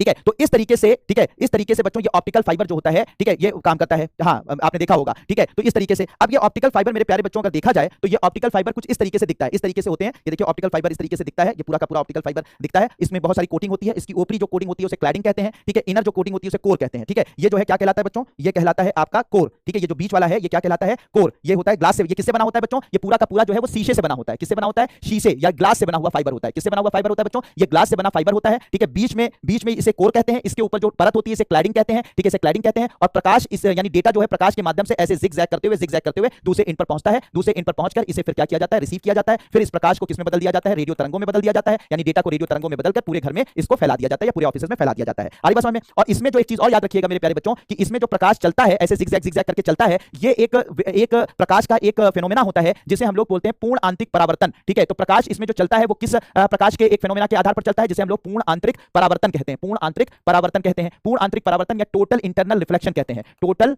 इंटरनल रिफ्लेक्शन, ठीक है, टोटल इंटरनल रिफ्लेक्शन कहते हैं, ठीक है। तो समझिएगा, एक बात समझिएगा बच्चों, इसको थोड़ा सा समझने की कोशिश करिएगा कि पूर्ण आंतरिक परावर्तन क्या होता है। इसको थोड़ा सा समझ लीजिए, जैसे जिन लोगों को नहीं पता है जान जाए कि